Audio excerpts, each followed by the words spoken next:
Hello, everyone, and welcome back to Nightmare Narratives. I can picture some of you already in bed, maybe some of you just getting home from work. Wherever you are, whatever time it is, I'm glad you're here. If this helps you relax or sleep, please like and subscribe. It means a lot. Now let's get you comfortable, and I'll tell you tonight's story. My name is Raymond Nakamura, and I've been a park ranger at Katmai National Park in Alaska for 20 years. 20 years of watching over one of the most dangerous places on Earth, the Valley of 10,000 Smokes. Most people think being a ranger means helping tourists find bathrooms and warning them about bears. Here in Katmai, it means something else entirely. The valley got its name after the 1912 Novarupta eruption, when thousands of steam vents turned this place into what looked like the surface of hell. Even today, the ground can melt your boots if you step in the wrong spot. Toxic gases rise from cracks in the earth. The temperature can hit 200 degrees just a few feet underground. This is my office. I grew up hearing stories from my grandmother about the old days, before the big eruption. She was half Japanese, half Alutiiq, the native people who lived here for thousands of years. The Alutiiq had stories about spirits called tunghak that lived in the volcanic fires. Spirits that could walk through ash and flame like you or I walk through air. My grandmother always said the 1912 eruption didn't create the valley. It just woke something up that had been sleeping. I never believed those stories. I have a degree in volcanology from the University of Alaska. I understand gas emissions and thermal dynamics and seismic activity. When the ground shakes, it's not spirits dancing, it's tectonic plates shifting.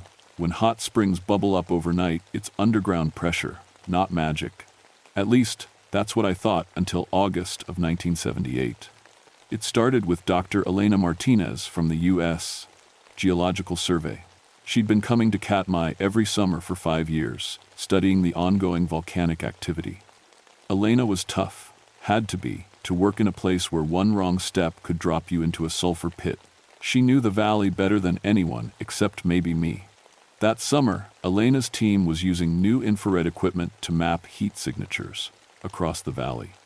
The technology was cutting edge, could detect temperature differences from miles away, even through ash clouds. They were trying to predict where new thermal vents might open up. The trouble started on August 15th. I was checking the radio station that morning when Elena's voice crackled through, full of static from the volcanic interference. "Ray, you need to see this," she said. "We're getting readings that don't make sense." I drove my ATV to their research station, a cluster of weather-resistant tents about 2 miles from the main visitor center.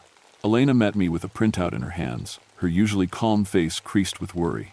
"Look at this," she said, pointing to a thermal map covered in red and orange spots.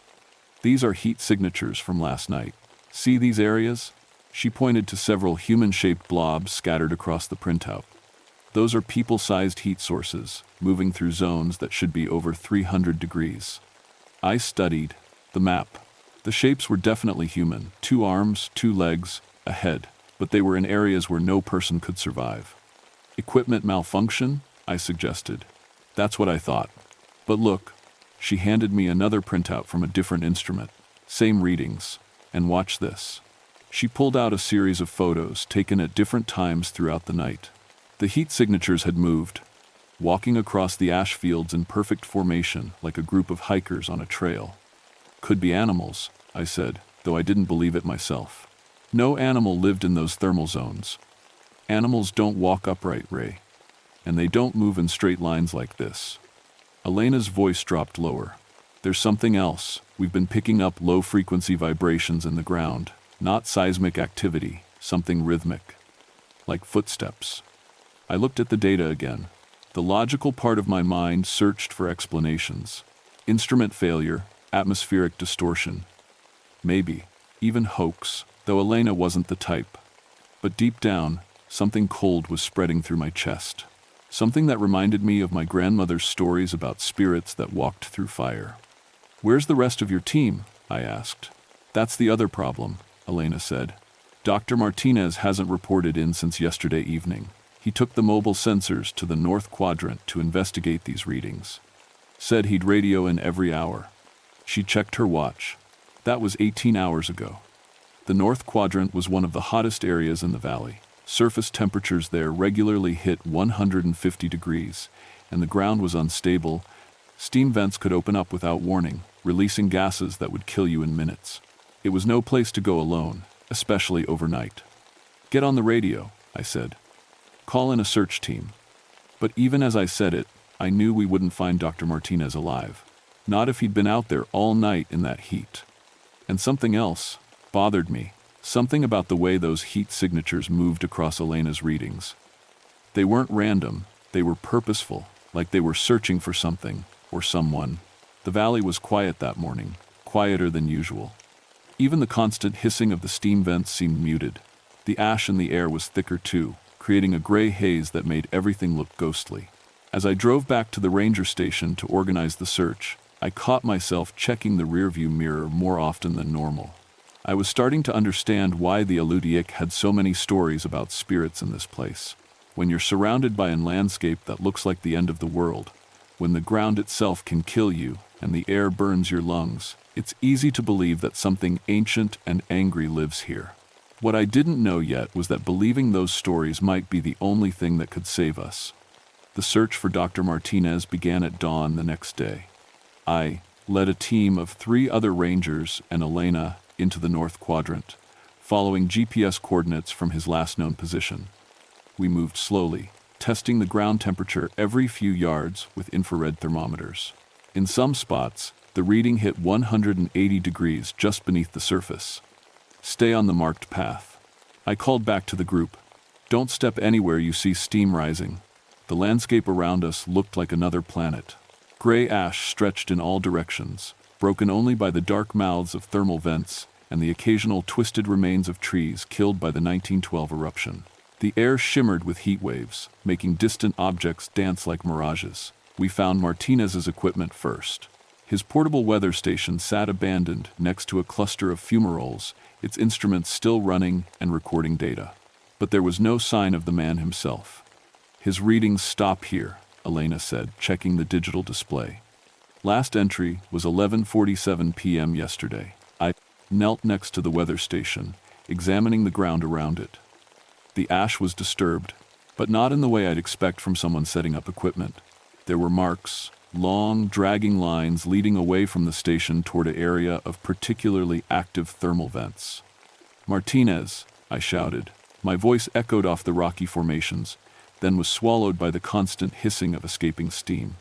No answer. Ranger Collins, a young guy who'd only been with us 6 months, pointed toward a ridge about 50 yards away. "What's that?" Something was sticking up from behind a pile of volcanic rock. As we got closer, I realized it was Martinez's backpack.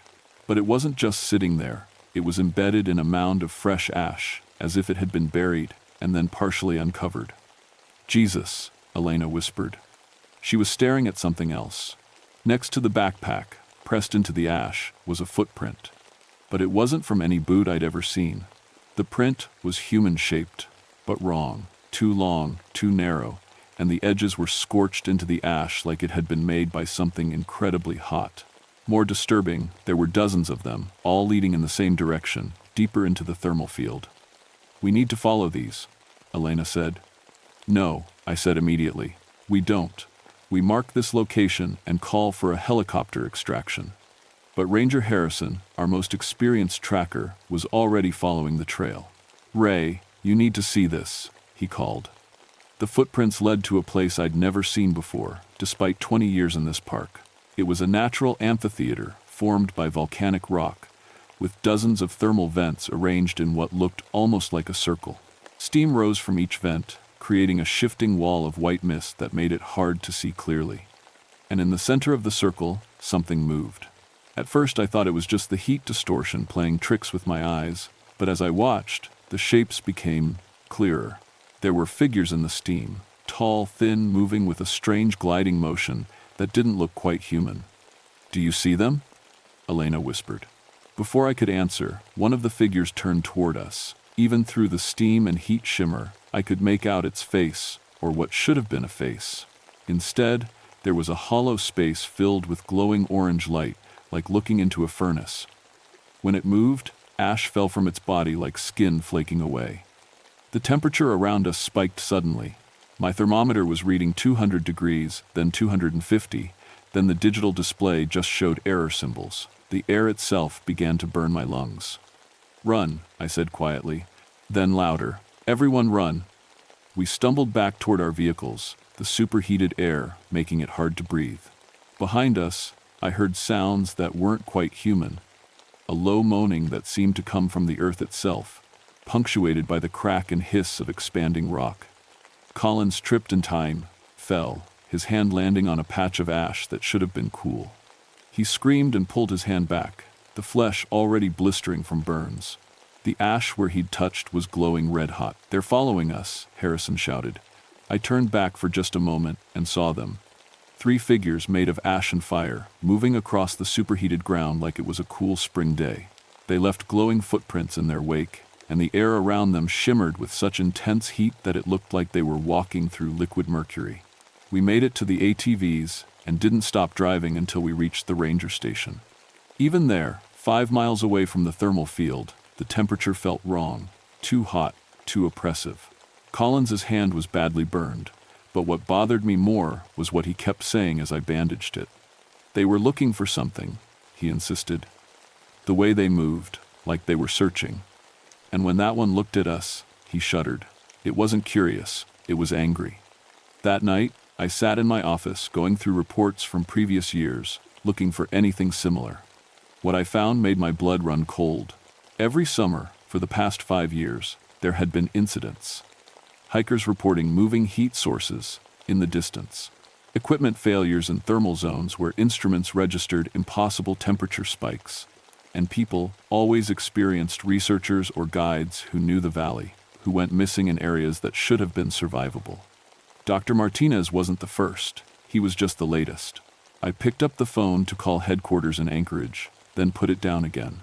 What would I tell them? That I'd seen creatures made of fire walking through a volcanic field?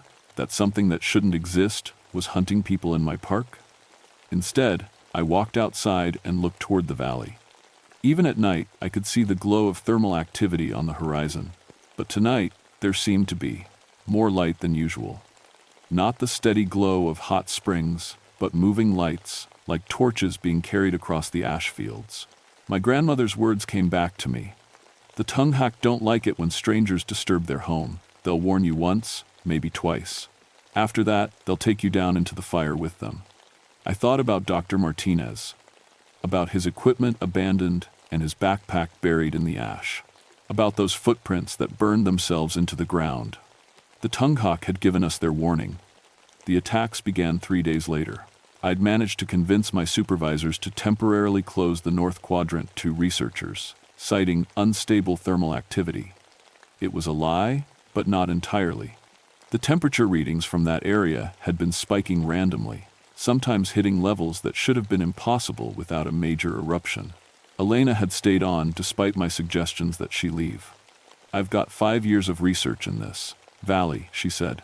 "I'm not walking away because of some instrument glitches and superstition."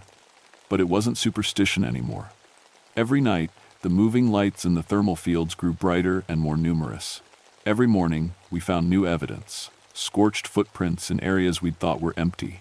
Vegetation burned away in patterns that looked almost like symbols. Equipment left in safe zones that turned up missing or destroyed. The first direct attack happened to a geological survey team from the University of Alaska. Professor Williams and 2 graduate students were taking core samples from an area that should have been safe. A low-temperature zone where the ground stayed around 80 degrees.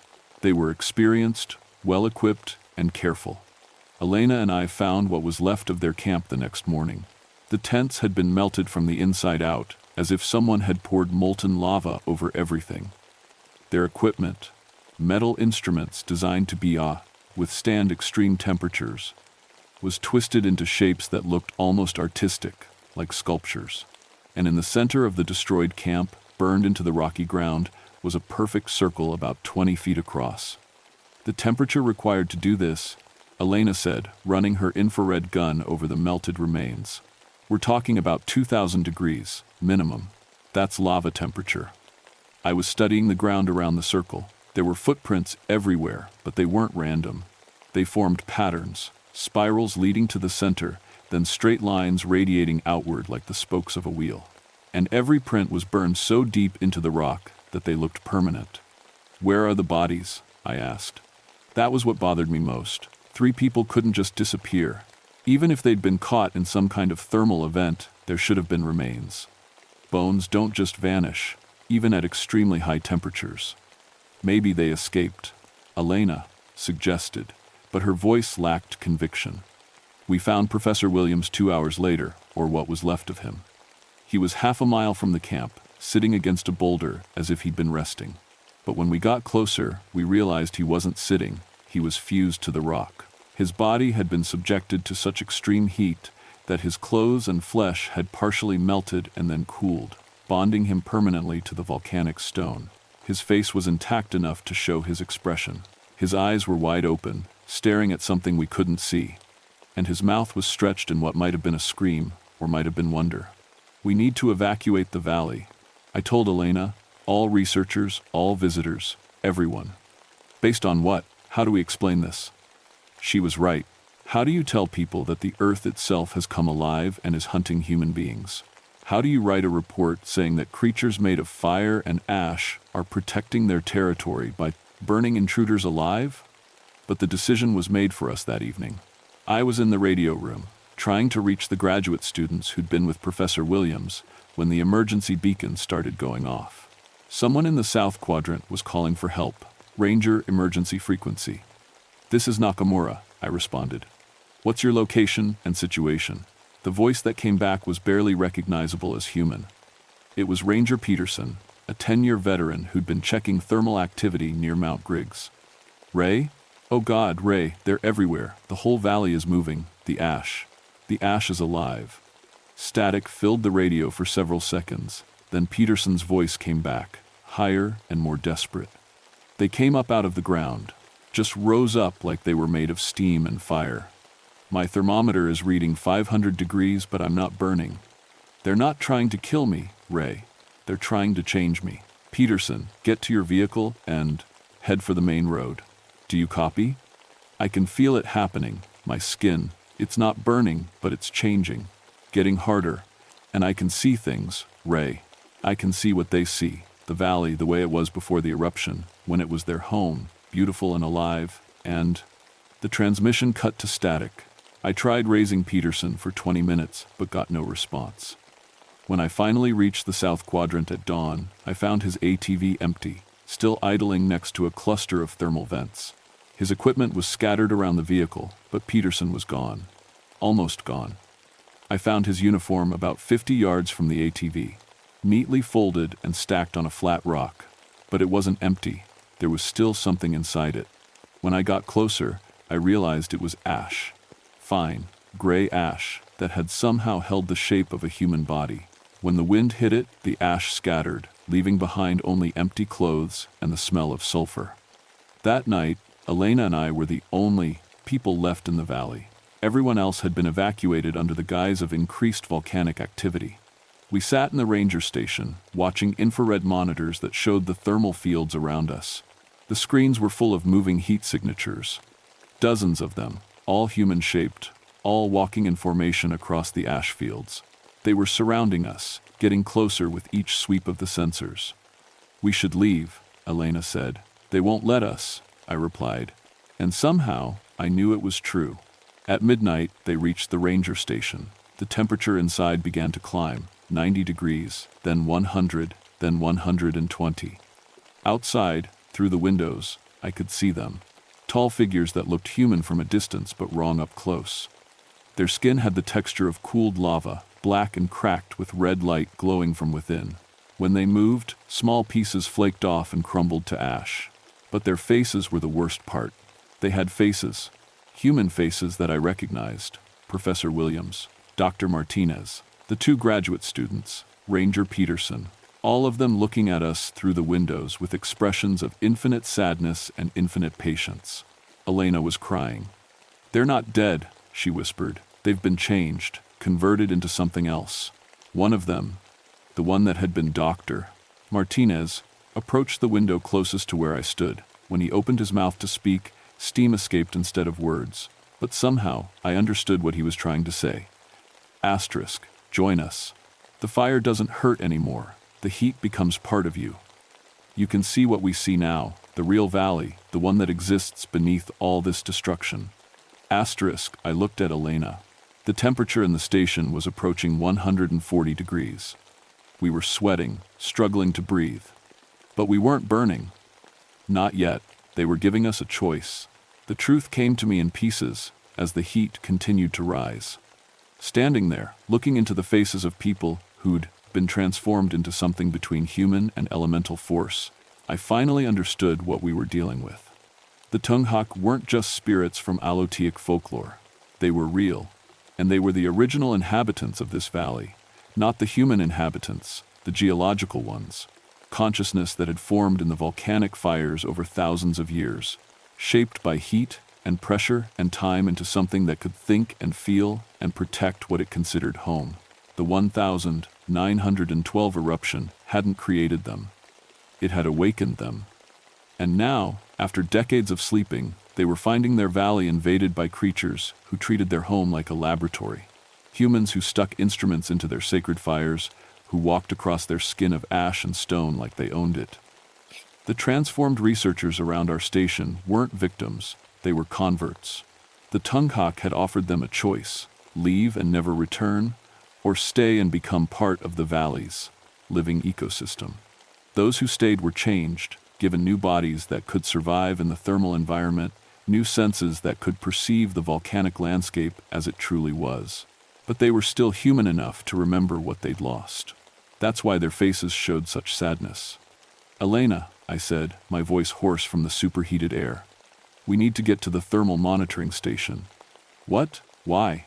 The seismic equipment. If I'm right about what these things are, they're not just spirits. They're part of the volcanic system itself, connected to it, maybe controlled by it. Elena's eyes widened as she understood. You want to trigger an eruption? No, I want to communicate. The thermal monitoring station was a quarter-mile from the ranger station, across open ground that was now crawling with the transformed figures. But they didn't try to stop us as we ran. They just watched, their glowing eyes tracking our movement like searchlights. The monitoring station was a small concrete building filled with seismic equipment, gas sensors, and communication gear linked directly to the volcanic early warning system. If the Tunghak were truly connected to the valley's geological activity, this was the place to reach them. I started working on the seismic transmitter, adjusting the frequency to send vibrations directly into the bedrock. Elena watched the door, where more of the transformed figures were gathering.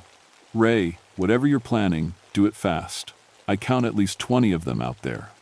I found the right frequency, a low pulse that would travel through solid rock for miles. Then I began tapping out a message in the simplest code I could think of. Morse code, transmitted as rhythmic vibrations through the stone itself. We understand. We will leave. For a moment, nothing happened. Then, the ground beneath us began to vibrate in response. Not the chaotic shaking of an earthquake, but a deliberate pattern. A rhythm that sounded almost like speech. And suddenly, I could hear them. Not with my ears, but somewhere deeper. Voices that spoke in the language of moving stone and flowing magma, telling the story of a place that had been alive long before humans arrived. They showed me the valley as it had been before 1912. Not the barren ash field I knew, but a complex ecosystem where different forms of consciousness existed in harmony. The thermal vents weren't just geological features, they were breathing holes for something vast and ancient that lived in the molten rock below. The hot springs weren't just water heated by underground fires. They were circulatory systems, carrying information and energy through a living landscape. Then came the eruption, and with it, a long sleep. When they finally awakened, they found their home invaded by creatures who didn't understand what they were damaging. Every core sample was a wound. Every thermal probe was an intrusion. Every scientific measurement was a violation of something sacred. But they didn't want to kill us. They wanted us to understand. The temperature in the monitoring station had reached 160 degrees. Elena was on her knees, struggling to breathe. I could feel my skin beginning to blister, but I also felt something else. An invitation. a warm presence pressing against my consciousness, offering to take away the pain, to give me new senses that could appreciate the beauty of this volcanic world. All I had to do was stop fighting the heat, let it change me, become part of something larger than myself. For a moment, I was tempted. The offer felt genuine, even loving. These beings weren't evil, they were protective, like parents trying to save their children from danger by bringing them home. But I thought about Elena, about the other researchers who'd been transformed without choosing it, about the people who would come to this valley in the future. This couldn't be the only solution. I grabbed the seismic transmitter and began sending a new message. Teach. US. How to coexist. The response came immediately, vibrating up through the bedrock with such force that dust fell from the ceiling. But this time, the message wasn't just words. It was images, feelings, understanding, transmitted directly into my mind. I saw what they wanted. Not the complete evacuation of the valley, but respect. Recognition that this was a living place, not just a research site. Protocols that would protect the thermal systems from damage. Limits on human activity in the most sensitive areas. In return, they would share their knowledge. Insights into volcanic prediction that could save thousands of lives. Understanding of geothermal processes that could revolutionize clean energy. Partnership instead of invasion. The heat in the station began to subside. Elena struggled to her feet, her face flushed but no longer showing signs of heat exhaustion. Outside, the transformed figures were backing away, their glowing eyes dimmed to a more gentle radiance.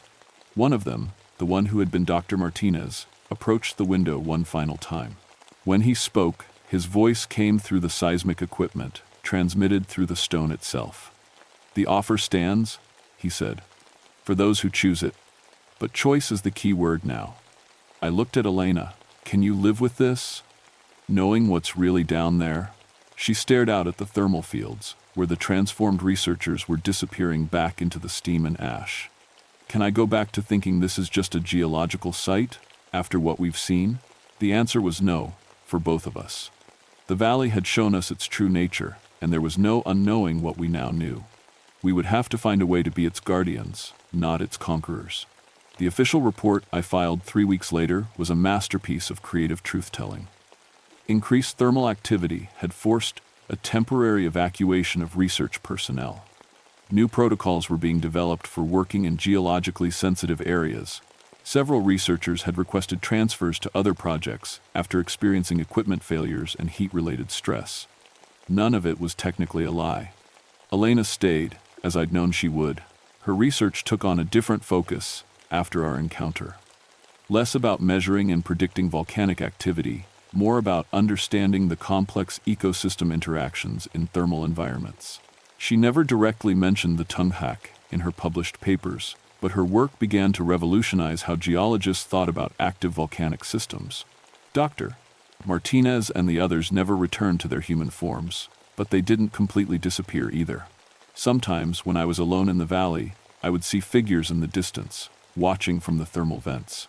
And occasionally, when particularly dangerous conditions developed, unstable ground, or toxic gas buildups, equipment would mysteriously appear to warn visitors away from danger. The partnership wasn't perfect, but it was real. I established new guidelines for research in the valley. Smaller teams, limited access to the most thermally active areas, and mandatory briefings about respecting the geological sensitivity of the environment. I never mentioned spirits or transformed humans, but I made sure everyone understood that this place demanded a different kind of respect than ordinary wilderness. Most researchers accepted the restrictions without question. A few complained about the limitations on their work, but the ones who truly listened, who approached the valley with genuine reverence for its ancient power, sometimes reported unusual experiences. Impossible temperature readings that led to new discoveries. Equipment that seemed to repair itself overnight. Dreams of walking through the ash fields and feeling the heartbeat of the earth beneath their feet. Elena called them recruitment attempts. I thought of them as invitations. The tunghak were still offering choice to those who could handle the truth. 6 months after our encounter, I received a visit from Dr. James Worthington, a volcanologist from Johns Hopkins, who'd heard about the anomalous thermal events in Katmai.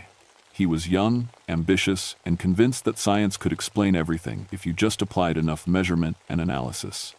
"Ranger Nakamura," he said, spreading his instruments across my office desk.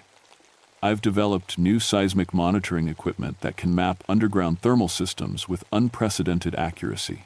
I'd like permission to conduct extensive surveys throughout the valley." I looked at his sophisticated equipment, then at the man himself. He had the attitude I'd seen in dozens of researchers over the years, the assumption that nature was just a puzzle waiting to be solved by the right technology. "Dr. Worthington," I said, carefully, "before I approve any research permits, I need to ask you something. How do you feel about the possibility that your equipment might detect things that can't be easily explained by current scientific models?" He laughed. "Ranger, if my equipment detects something that can't be explained, that just means we need better theories. There's no phenomenon in nature that can't eventually be understood through proper scientific method." I thought about Dr. Martinez, walking through superheated ash with skin made of cooled lava. I thought about Elena's thermal readings that showed impossible heat signatures moving with purpose and intelligence. I thought about the voices that spoke through stone and the ancient consciousness that had been protecting this valley since before humans existed. "I'm sorry, Dr. Worthington, but I can't approve your research proposal." "On what grounds?" I stood up and walked to the window that looked out over the Valley of 10,000 Smokes. In the distance, steam rose from hundreds of thermal vents, creating patterns that looked random unless you knew how to read them. "On the grounds that some things are more important than scientific understanding. Some places require humility instead of analysis." He left angry, threatening to appeal my decision to higher authorities, but his complaints never gained traction. Elena's published research had begun to influence thinking in the geological community, and there were others now who supported the idea that thermal systems required more careful, respectful study. The Tunghak had found their champions among the scientists themselves. I retired from the Park Service last month, but I still live in the cabin I built at the edge of the valley. Sometimes, on clear nights, I walk out to the thermal fields and sit on the rocks where my grandmother used to tell me stories about fire spirits. The stories were true, but incomplete. The Tunghak aren't spirits in the way my grandmother's generation understood them. There's something more complex, consciousness that evolved in conditions no human brain could imagine. Intelligence that thinks in geological time, wisdom that sees the connections between all living systems. They're still here. Still protecting their home, still offering partnership to those who approach with respect instead of conquest. And sometimes, when the aurora borealis dances above the valley and the thermal vents pulse with their ancient rhythms, I can hear them calling to me, offering me the same choice they offered Elena and Martinez and all the others. Join us, see what we see, become part of something larger than individual human consciousness. I haven't accepted yet, but every night, the offer sounds a little more tempting. After all, the fire doesn't hurt once you understand what it really is. It's just another form of life, reaching out to touch life in return. Asterisk. Asterisk. Asterisk. Raymond Nakamura lives in a cabin at the edge of Katmai National Park, where he serves as an unofficial liaison between the scientific community and the valley's more unusual residents. His grandmother would have been proud.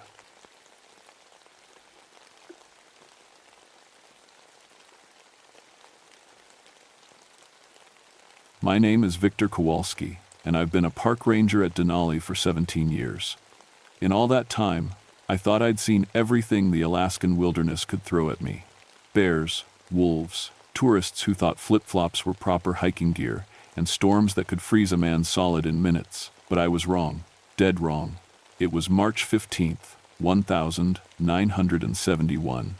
When the call came in, the temperature outside my cabin was sitting at 30 below, and the aurora was putting on quite a show, green ribbons dancing across the star-packed sky like nature's own light display.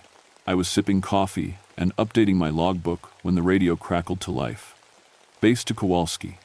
We've got a problem." I set down my mug and picked up the handset. "This is Kowalski. Go ahead." We lost contact with the research team at Wonder Lake. Dr. Sarah Chen's group. They were studying caribou migration patterns. My stomach dropped. Wonder Lake was 40 miles from the nearest road, deep in the backcountry, where the tundra stretched endlessly in every direction. How long since last contact? 18 hours. Their last transmission mentioned something about tracks that didn't make sense. Then nothing. I grabbed my gear and started packing. 3 researchers missing in weather like this meant I had maybe 24 hours before hypothermia turned a rescue mission into body recovery.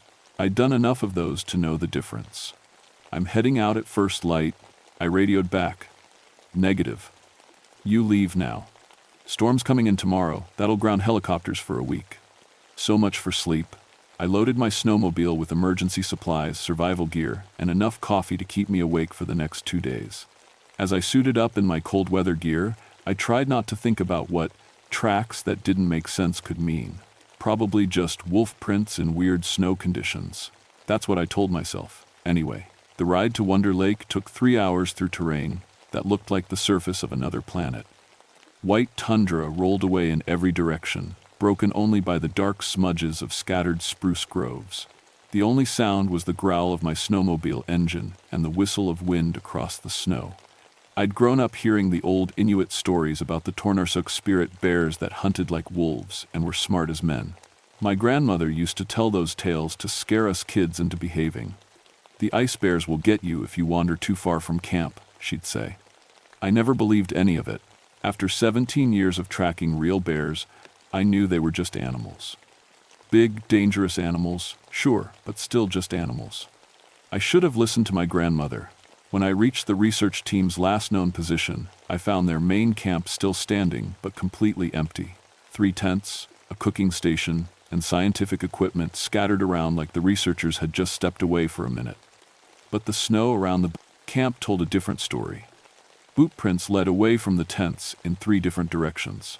Each trail showed signs of running deep heel strikes, long strides, the kind of tracks people make when they're scared. But mixed in with the human prints were something else. Bear tracks. Massive ones.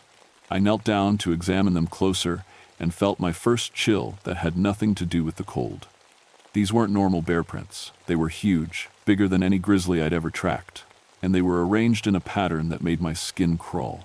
Bears don't hunt in formation, they don't coordinate attacks. But these tracks showed exactly that kind of behavior. 5 sets of bear prints, moving in a perfect circle around the camp, like they'd surrounded it. I followed the clearest trail of human prints, hoping to find Dr. Chen's team taking shelter somewhere nearby. Instead, I found their snowmobiles half a mile from camp, abandoned and torn apart. The seats were shredded, exposing yellow foam stuffing to the bitter air. Long claw marks scored the metal frames, cut so deep they went through steel. My radio crackled.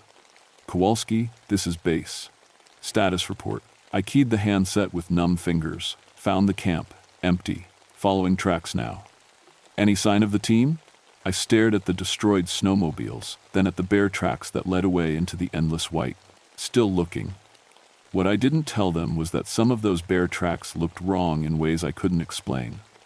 The front paws showed what almost looked like thumbs, and the spacing between the prints suggested the creatures had been walking upright for parts of their journey. Bears don't walk upright. Not for long distances. Not in organized groups. But as I followed those impossible tracks deeper into the wilderness, I started to wonder what I really knew about bears, after all. The trail led me across a frozen creek and up onto a ridge where the wind had scoured the snow down to bare ice. Here, the tracks became even stranger. Mixed in with the bear prints were tool marks, scratches in the ice that looked deliberately made, like someone had been using the claws as cutting implements. I stopped my snowmobile and pulled out my camera, snapping photos of the clearest prints. Through the viewfinder, I could see details that made my hands shake. The bear tracks showed wear patterns on the claws that suggested regular use as tools, and in several prints, the spacing of the toes looked almost human-like. My radio squawked again. "Kowalski, we're sending backup. Mike Thompson will be flying out in the morning." "Roger that." I was grateful for the company. Mike was a good ranger, 15 years on the job and steady as a rock. If anyone could help me make sense of this, it was him. I followed the trail as it wound through a maze of ice hummocks and snowdrifts. The landscape here felt different somehow, too quiet, too empty. Usually, you'd see ravens or hear the distant howl of wolves, But here, there was nothing. Just the whistle of wind and the crunch of snow under my boots. That's when I found the first body. Dr. Sarah Chen lay in a hollow between two ice mounds, her bright red parka standing out against the white like a splash of blood. I approached carefully, checking for signs of life, even though I could tell from 20 feet away that it was too late. She'd been dead for hours. Her body was positioned in a way that didn't look natural. Arms folded across her chest, legs straight, like someone had arranged her deliberately. Around the body, the snow was packed down in perfect circles, as if something had been walking around and around her. I knelt beside her to check for obvious cause of death, trying to stay clinical and professional. No visible wounds, no signs of a bear attack. Her clothing wasn't torn. She looked almost peaceful, except for her eyes. Her eyes were wide open, staring up at the gray sky with an expression of absolute terror. I was reaching for my radio when I heard it, a sound that made every hair on my neck stand up. It was a growl, deep and rumbling, but it was coming from the wrong direction. Bears don't hide behind you when they're hunting. They charge straight on, all fury and claws. I turned slowly, my hand moving to the bear spray on my belt. Nothing. Just empty tundra stretching to the horizon. But the feeling of being watched was so strong I could taste it, metallic and sharp on my tongue. That's when I saw them. 5 shapes moving across the ridgeline. Too far away to make out clearly, but definitely too big to be wolves. They moved with purpose, spread out in a line like hunters driving prey, and they were between me and my snowmobile. I tried to keep calm, remembering my training. Back away slowly, make yourself look big, avoid eye contact. But as I watched, one of the shapes rose up on its hind legs. It stood there for a long moment, clearly visible against the sky, before dropping back down to all fours. Bears will rear up to get a better look at something, sure, but not for that long, and not with that kind of intelligence in the gesture. It had been studying me, the way a person might study an interesting bug. I started backing toward a cluster of large rocks, keeping my eyes on the ridge. The shapes were moving again, flowing across the snow with a coordination that made my skin crawl. This wasn't pack behavior from animals acting on instinct. This was strategy. My radio crackled to life, making me jump. Kowalski, this is Thompson. I'm 15 minutes out. What's your position? I grabbed the handset, still watching the ridge. 1/4 mile north of the research camp. Mike, listen carefully. Don't land near me. I think we've got a situation here. What kind of situation? I watched one of the shapes detach from the group and start moving down the ridge toward me. Even at distance, I could tell it was huge. The kind that has big teeth and walks on 2 legs when it wants to. Static filled the channel for a moment. Then Mike's voice came back, tight with concern. Victor, are you telling me we've got bears behaving like people? I'm telling you to be careful where you set that bird down. The shape was closer now, close enough that I could see it wasn't just big, it was massive. 12 feet tall when it reared up, with white fur that seemed to shimmer in the flat Arctic light. And when it looked at me, I saw something in those dark eyes that shouldn't have been there. Intelligence, recognition, purpose. It wasn't just hunting me, it was thinking about me. I reached the rocks and climbed up onto the largest one, trying to get some height advantage. From here, I could see more of the creatures spread out across the tundra. They'd formed a rough circle around my position, cutting off every escape route except one, the direction that led deeper into the backcountry, away from help. They weren't just hunting me, they were hurting me. That's when I realized Dr. Chen hadn't died from cold or accident. She died from fear. Pure, absolute terror at seeing something that shouldn't exist. Something that rewrote everything she thought she knew about the natural world. And now it was my turn to face whatever had killed her. The helicopter found me 3 hours later, huddled behind the rocks with my rifle ready and my nerves shot to hell. Mike Thompson set the bird down on a flat stretch of tundra, and I ran for it like my life depended on it, which it probably did. What happened out there? Mike shouted over the rotor noise as we lifted off.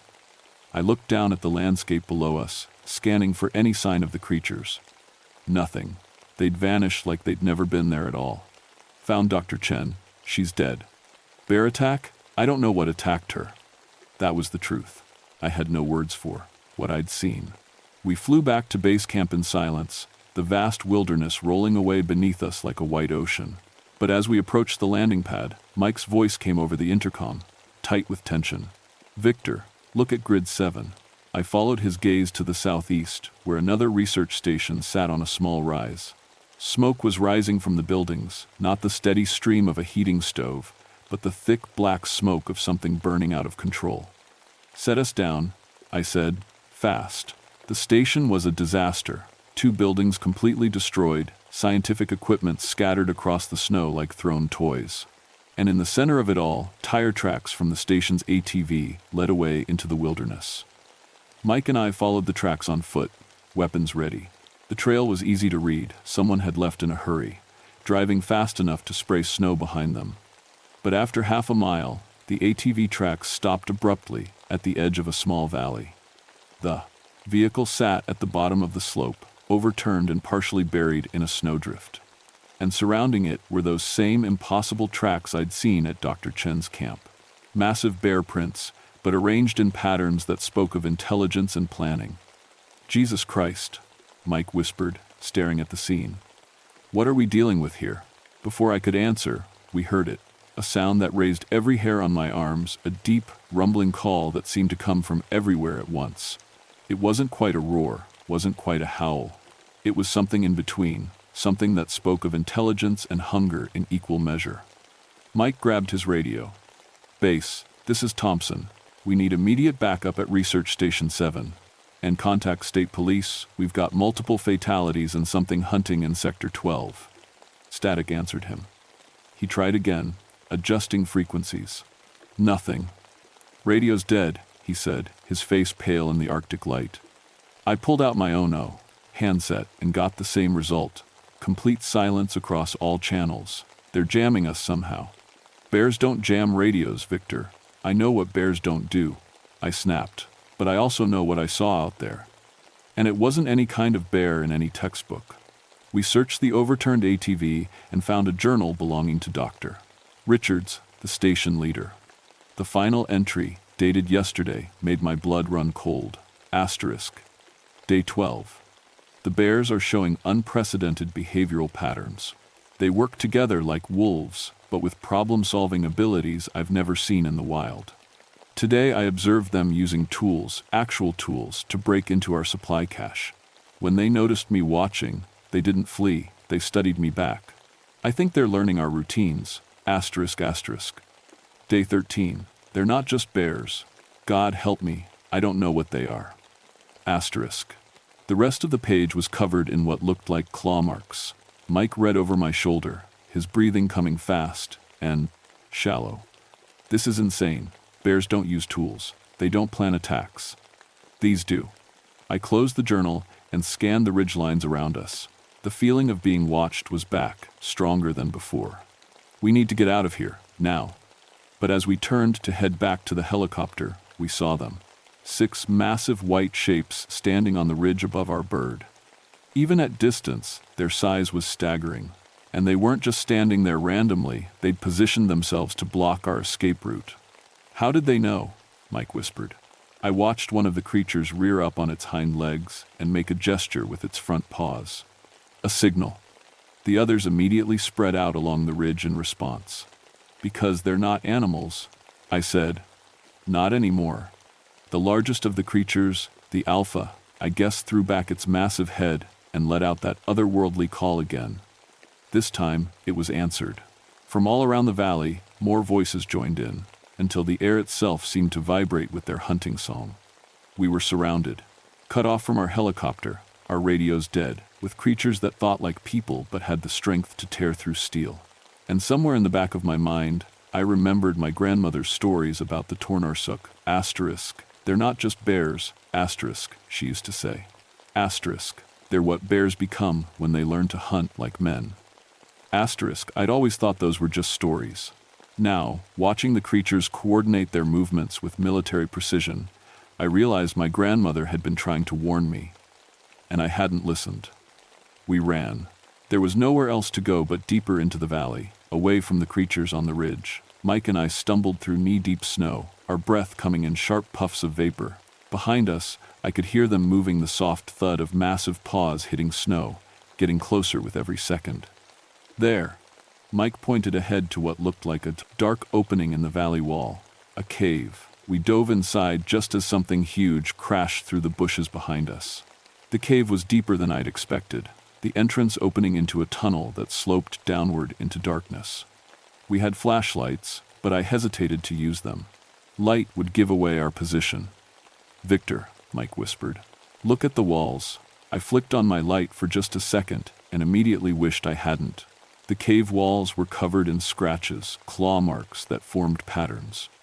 Not random scratches from animals sharpening their claws, but deliberate markings. Symbols. Pictures. The images showed bears standing upright like people, using tools, working together to hunt human figures. And in the deepest part of the cave, the pictures changed. They showed something that made my stomach turn, people becoming bears, their bodies changing, growing larger and more powerful. "This isn't possible," Mike breathed. A sound from the cave entrance cut him off the scrape of claws on stone. They'd found us. We went deeper into the tunnel, following it as it wound down into the earth. The air grew warmer, and I started to smell something that didn't belong in a cave: wood smoke and cooking meat. The tunnel opened into a vast underground chamber, lit by fires burning in carved stone bowls. And what I saw there broke something fundamental in my mind. It was a city. A crude, primitive city, but a city nonetheless. Stone shelters lined the walls, connected by pathways worn smooth by countless feet. Tools hung from carved hooks, spears, knives, even what looked like simple machines for processing meat and hides. And everywhere, moving through this impossible place, were the creatures. But they weren't just creatures anymore. Some walked on two legs like people, using their hands to manipulate tools. Others were still bear-like but moved with human intelligence, their dark eyes showing awareness and purpose. And a few looked almost human, except for their size and the white fur that covered their bodies. "What are they?" Mike whispered. An answer came from behind us, spoken in a voice that was almost human but twisted by vocal cords never meant for speech. "We are what you will become." The Alpha stood at the tunnel entrance, 12 feet of muscle and fur and terrible intelligence.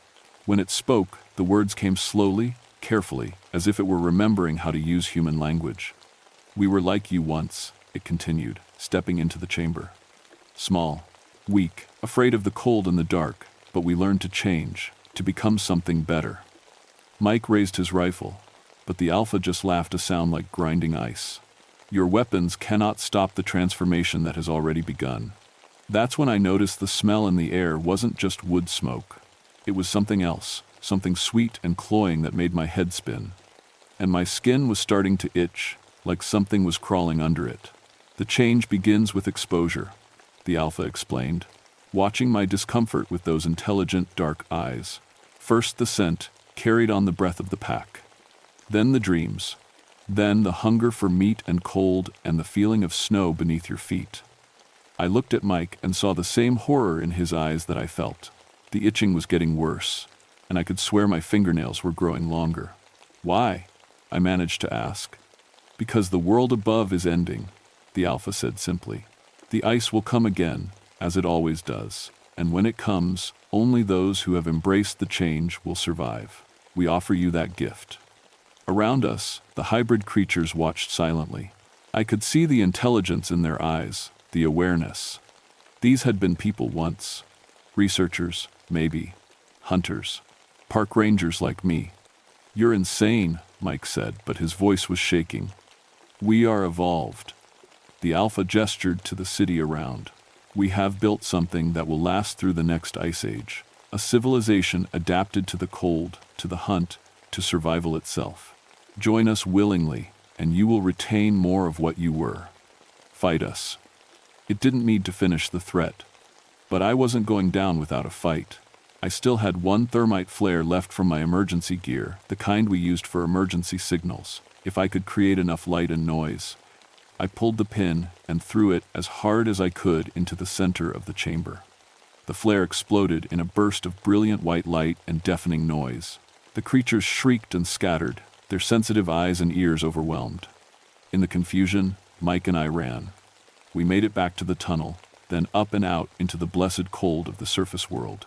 Behind us, I could hear them recovering, starting to follow. But we had a head start. "The helicopter," Mike gasped. "If we can get to the helicopter." But when we reached the 12th ridge, the bird was gone. Not destroyed, gone. Lifted away by something with the strength to carry a 2-ton aircraft. We were trapped in the wilderness with things that had once been human, things that wanted to make us like them. And somewhere deep in my bones, I could feel the change beginning. The itching was spreading. We survived. I'm not sure how, but we did. 3 days of running through the backcountry, dodging the pack, living on emergency rations and melted snow. My fingernails grew longer and harder. Mike developed a craving for raw meat, but somehow we made it to the park road where a search and rescue team found us. The official report said we were victims of a coordinated bear attack. Equipment failure explained our missing helicopter. Exposure and trauma explained our confused accounts of what we'd seen in the wilderness. They gave us medical leave for psychological recovery, but the changes didn't stop. I transferred to a park in Arizona. 6 months later, as far from the Arctic as I could get. The warm weather helped slow whatever was happening to me, but it couldn't stop it completely. I sleep better during the day now. Raw meat tastes better than cooked. And sometimes, late at night, I hear voices calling to me from somewhere far to the north. Mike didn't make the transfer. They found him last winter in the woods outside Fairbanks, living wild. When they tried to bring him in, he ran. They say he moves like an animal now, and his eyes reflect light like a nocturnal predator's. I still fight it. Take vitamin D supplements to counter the craving for darkness. Force myself to eat cooked food. Avoid cold places and the smell of snow, but I know it's just delaying the inevitable. The worst part isn't the physical changes, it's the dreams. Every night, I dream of the chamber beneath the tundra, of the hybrid city growing larger and more sophisticated. They're spreading, you see, moving south as the climate changes, following the cold fronts and winter storms. And in my dreams, they're still calling to me, "Come home, Victor, come home to the pack." Sometimes I wake up to find myself standing at the window, looking north toward Alaska. My skin itches, and my fingernails have grown again despite my efforts to keep them short.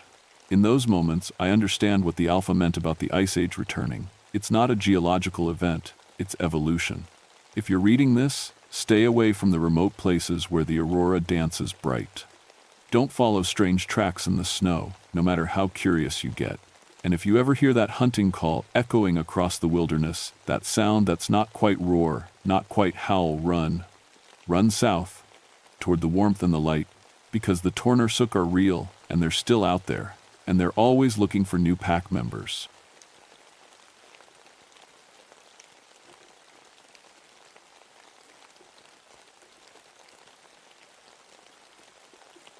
My name is Elena Fitzpatrick, and I've been a park ranger at Glacier Bay for 12 years. People think my job is all about giving tours and checking camping permits, but here in Alaska, we deal with real problems: missing hikers, bear attacks, boats that break down in waters so cold they'll kill you in minutes. I never thought I'd be dealing with something like this. It started on a Tuesday morning in June. The sun was already high up here. June means daylight all day and all night. I was drinking coffee in my office when the Coast Guard called. "Elena, we need you to check something out," said Captain Torres. His voice sounded tight. Fishing boat called Northern Star found her drifting empty in Muir Inlet. Empty boats aren't unusual. Engines fail, people fall overboard, storms hit fast. But something in Torres's voice made my stomach clench. "Any sign of the crew?" I asked. "That's the weird part. 5 guys went out yesterday morning. Boat looks perfect. No damage, no distress calls, plenty of fuel. But they're gone." I grabbed my gear and headed for the dock. My boat, the Ranger 3, cut through the calm water toward Muir Inlet. The mountains rose around me like walls, their peaks still covered in snow even in summer. Below the water, I knew there were deep channels carved by glaciers thousands of years ago. Some places, the bottom drops down over 1,000 feet. The Northern Star was drifting near the mouth of the inlet. From a distance, she looked fine. A good-sized fishing boat, maybe 40 feet long, with her nets still hanging off the stern. I pulled alongside and climbed aboard. The deck was clean. Too clean. Usually fishing boats are covered in scales, blood, and gear. This one looked like someone had scrubbed it down. The wheelhouse was empty, but the radio was still on. Coffee in the captain's mug was cold but not moldy. Whatever happened, it was recent. I checked the logbook. The last entry was from yesterday, at 2 p.m. Good catch in deep water. Heading to new spot, Sarah mentioned. That's when I noticed the fish hold. I've been around fishing boats my whole life. I know what salmon look like, what halibut look like, what cod look like. The fish in this hold weren't any of those. They were huge, for one thing. Some were 4 feet long, with big eyes and teeth like needles. Their skin was pale, almost white. I'd never seen anything like them, and I had a marine biology degree before I became a ranger. The weird thing was, they looked like deep-sea fish, the kind that live thousands of feet down in the ocean. But we were in a fjord. The water here was deep, but not that deep. I called Torres on the radio. "Captain, you need to see this." "What'd you find?" "I don't know what I found. That's the problem." While I waited for the Coast Guard boat, I looked around more. In the captain's cabin, I found something that made my skin crawl. Sarah Chen's business card was taped to the wall. Sarah was a marine biologist from the university. We'd worked together before. But Sarah was supposed to be in Seattle for a conference. I called her number. It went straight to voicemail. The Coast Guard arrived an hour later. Torres took one look at the fish and called his boss. His boss called the state police. The state police called some guy from Fish and Game who said he'd never seen anything like it. Could be a new species. The Fish and Game guy said, "Global warming is pushing deep-sea fish into new areas." That sounded reasonable, but it didn't explain where 5 experienced fishermen had gone. We towed the Northern Star back to Bartlett Cove. By evening, I was sitting in my cabin, staring at the photos I'd taken of those fish. Their eyes looked almost human. I tried calling Sarah again. Still, voicemail. That night, I couldn't sleep. I kept thinking about the Tlingit stories my grandmother used to tell. She was half Tlingit, and she knew all the old legends. She used to talk about things that lived in the deepest parts of the water, things that were older than humans. The Gunalshesh, she called them, water spirits that lived in the roots of the glaciers. I'd always thought they were just stories. The next morning, I got a call that made everything worse. "Elena, this is Dr. Chen's research assistant, Mike. Is she up there with you?" My heart started beating faster. "No, Mike. I've been trying to reach her. Isn't she at the conference in Seattle?" That's what we thought. But she never showed up. Her hotel says she never checked in. Her last credit card charge was for a seaplane ticket to Juneau. I hung up and stared at the business card I'd found on the fishing boat. Why had Sarah come up here without telling anyone? I spent the morning asking around. The harbor master at Bartlett Cove remembered her. "Yeah, pretty Asian lady, right? She chartered a boat Monday afternoon, wanted to go to Muir Inlet. Said she was studying deep-sea migration patterns." Monday, the day before the Northern Star went missing. Who took her out? Local guy named Pete Morrison, but he's been acting weird since he got back. Won't talk to anyone. I found Pete at the Alaskan bar in Gustavus, drinking whiskey at 10 in the morning. His hands were shaking. "Pete, I'm Elena Fitzpatrick, Park Service. I heard you took Dr. Chen out on Monday." He looked at me with bloodshot eyes. "I ain't talking about that. Pete, she's missing. Her family is worried." He laughed, but it wasn't a happy sound. "Missing? Lady, she ain't missing. She's down there with them." "Down where? With who?" Pete finished his drink and ordered another. "You ever been diving in Muir Inlet, Elena?"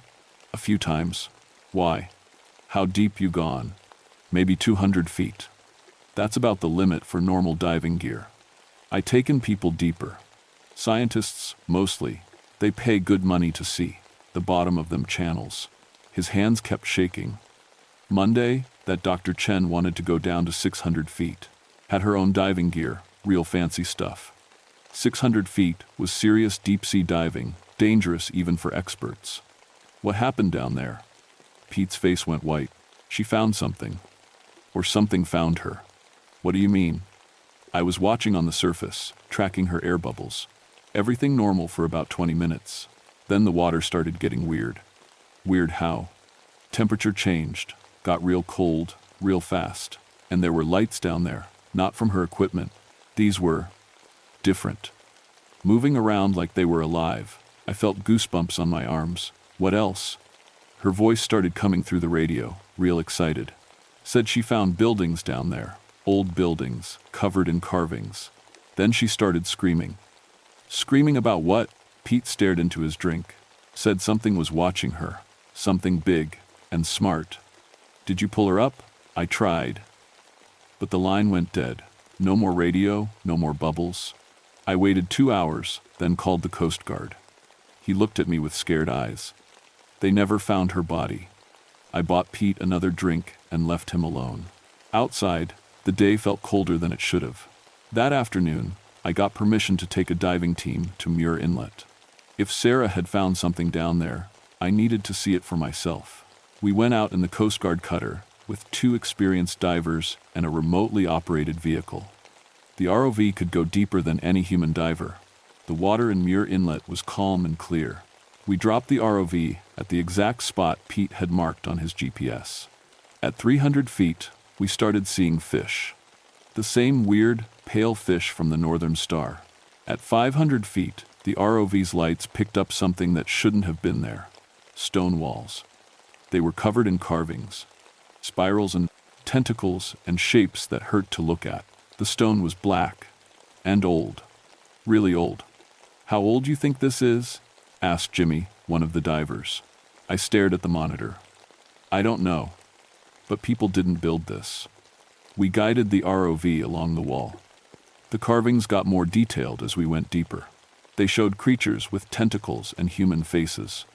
Creatures that looked like they were teaching humans things. At 600 feet, we found Sarah's diving gear. It was scattered across the seafloor like someone had torn it off in a hurry. Her wetsuit was shredded, but not by rocks or fish. The tears were too clean, too precise. Jesus, whispered Jimmy. What could do that? Before I could answer, the ROV's lights picked up movement in the distance. Something big was swimming toward us. Pull it up, I said. Pull it up now. But as the ROV rose, I saw something that made my blood freeze. In the last few seconds before we lost visual, the lights showed a face in the darkness below us. Sarah's face. But she was breathing underwater. That night, I couldn't stop thinking about what I'd seen. Sarah's face, looking up at us from 600 feet underwater. It was impossible. Humans can't breathe water. Humans can't survive the pressure. But I'd seen it.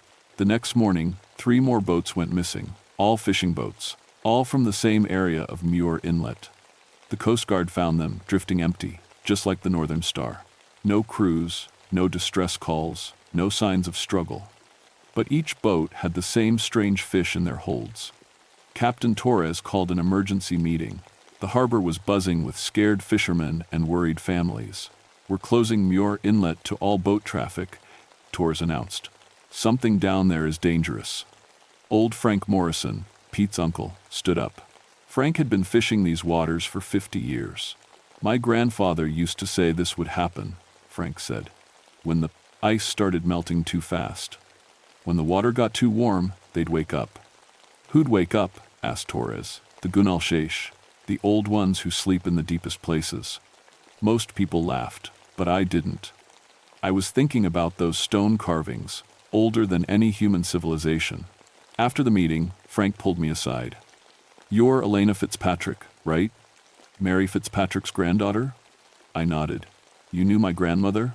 She was wise. Knew the old stories. Your grandmother always said the Fitzpatricks had the site, said you'd be important someday. Important how? Frank's eyes were serious. They're choosing people, Elena, taking them for a reason. Your Dr. Chen wasn't the first. There've been others over the years. Scientists, mostly. People who understand the water. What do they want? Same thing any dying race wants. A future. That afternoon, I made a decision that probably saved my life. I called in sick and drove to my grandmother's old cabin. She'd died 5 years ago, but I'd kept all her books and papers.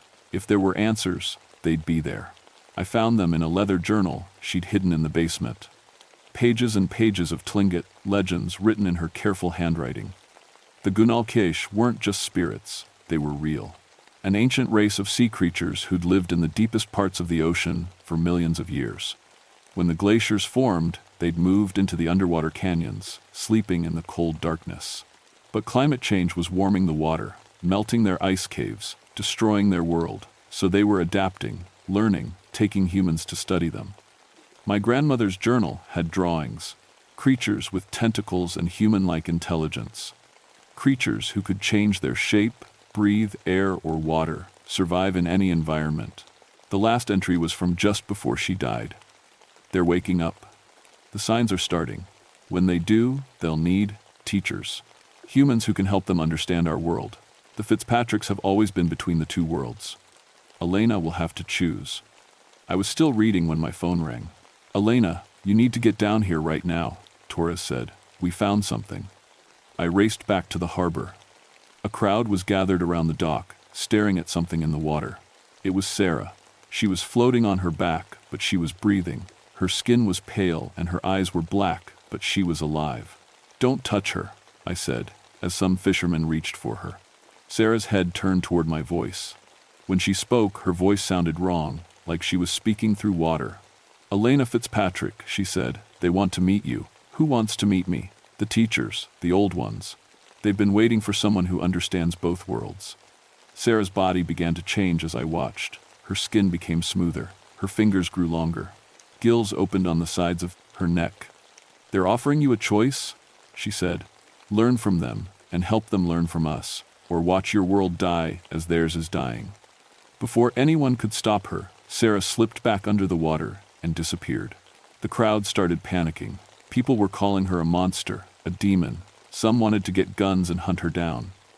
But I understood what my grandmother had known. The Gunalshesh weren't evil. They were desperate. And somehow, they thought I could help them. That night, more people vanished.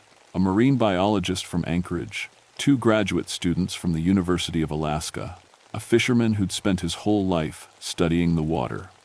All of them scientists. All of them people who understood the ocean. The military arrived the next day. They set up a perimeter around Muir Inlet and started talking about depth charges. I knew that would be a disaster. If we attacked them, they'd fight back. And we had no idea how powerful they really were. I had to do something. I stole a diving suit from the Coast Guard station that night. I know, it sounds crazy, but everything my grandmother had taught me, everything I'd learned about these waters, told me there was only one way to stop this. I had to go down and talk to them myself. The water was black and cold as I descended. At 200 feet, I started seeing the lights Pete had described. Not electric lights, something organic, like the creatures themselves, were glowing. At 400 feet, they came for me. I saw them rising from the depths like living nightmares, 20, 30 feet long, with tentacles that moved like intelligent snakes. Their eyes were huge and dark and filled with an alien intelligence. But they didn't attack me. Instead, they surrounded me and guided me deeper. Down past the stone walls, past the carvings, into caverns I never knew existed. The pressure should have killed me. But somehow, I could breathe. The water felt warm, comfortable. Like they were protecting me. They brought me to a vast underwater city. It was beautiful and terrible at the same time. Spires of coral and stone reaching up through the water. Buildings that seemed to grow instead of being built. And everywhere, the creatures moved like living thoughts. In the center of the city, I found the missing people. They weren't dead. They weren't exactly human anymore either. Sarah was there, but changed. Her skin was smooth and pale, her eyes huge and dark. She could breathe water now, but she could still think like a human. Elena, she said, her voice carrying perfectly through the water. You came. What did they do to you? Gave me a gift. Let me see what they see. Understand what they understand. She showed me images that appeared directly in my mind. The Earth's oceans rising as the ice caps melted. Whole cities, underwater. Millions of people dying as their world changed. But also hope. The Gunalshesh had survived changes before. They knew how to adapt, how to live in both worlds.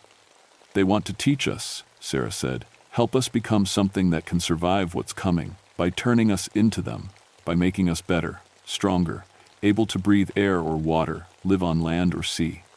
The largest of the creatures approached me then, Its tentacles were gentle as they touched my arms, my face. Images flooded my mind. I saw their history, millions of years of life in the deep ocean. Watching as primitive humans first built boats, first learned to fish, staying hidden, studying us, waiting for us to become wise enough to understand. But human civilization was destroying the oceans, warming them, polluting them, killing everything that lived there. The Gunalshaish were dying, and so were we. They were offering a partnership, their knowledge of the sea, our knowledge of the land. Together, we could survive what was coming. But it meant changing, becoming something new. The creature's thoughts pressed into my mind, showing me the choice.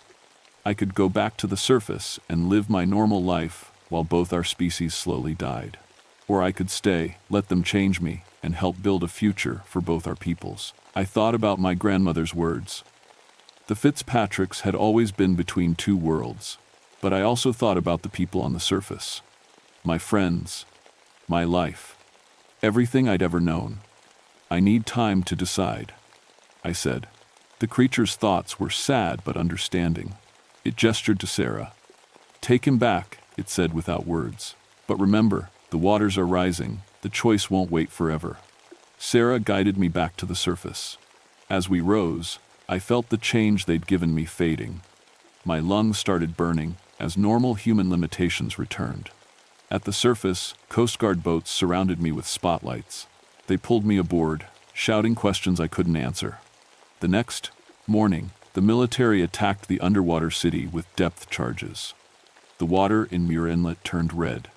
Not with blood, but with something else, something that glowed. Then the retaliation began. The tsunamis hit the coast 6 hours later. Not natural tsunamis. These were controlled, precise. They destroyed the military boats and washed away the equipment on shore, but left the fishing villages mostly untouched. A message. We could live together, or we could die apart. The attacks stopped as suddenly as they'd started. The weird fish disappeared from the fishing boats. The lights in the deep water went dark. But sometimes, on clear nights, I can see them moving down there, waiting. 3 months later, Sarah surfaced again. She looked completely human, but I could see the changes if I knew what to look for. The way she moved in the water, the way her eyes reflected light in the dark. They're giving humans time to understand, she told me, but the oceans are still rising, the climate is still changing. Eventually, we'll have to choose. What did you choose? She smiled. I chose to be a bridge, to help when the time comes. More people have gone missing since then, always scientists, always people who work with water. They come back changed, but still themselves. Still human, but more. I've kept my grandmother's journal. I've learned the old stories. And I've waited, because I know what's coming. The water temperature keeps rising. The ice keeps melting. The seas keep getting higher. And down in the deepest parts of Glacier Bay, an ancient civilization is preparing for the day when the surface world will need their help to survive. My name is Elena Fitzpatrick. I'm still a park ranger, still protecting these waters, but now I know what I'm really protecting them from. Us. The choice is still waiting. It always will be, until we're wise enough to make it, or until the rising waters make it. For us, I keep my diving gear ready, just in case. Because someday, someone will have to go back down there and build that bridge between two worlds. And the Fitzpatricks have always been between two worlds.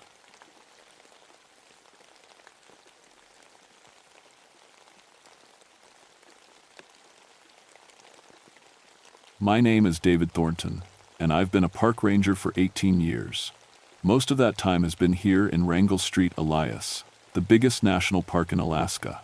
People think being a ranger means sitting in a cabin and checking permits, but my job is different. I study ice. Glaciers, specifically. How they move, where they're safe to walk, and when they're about to kill you.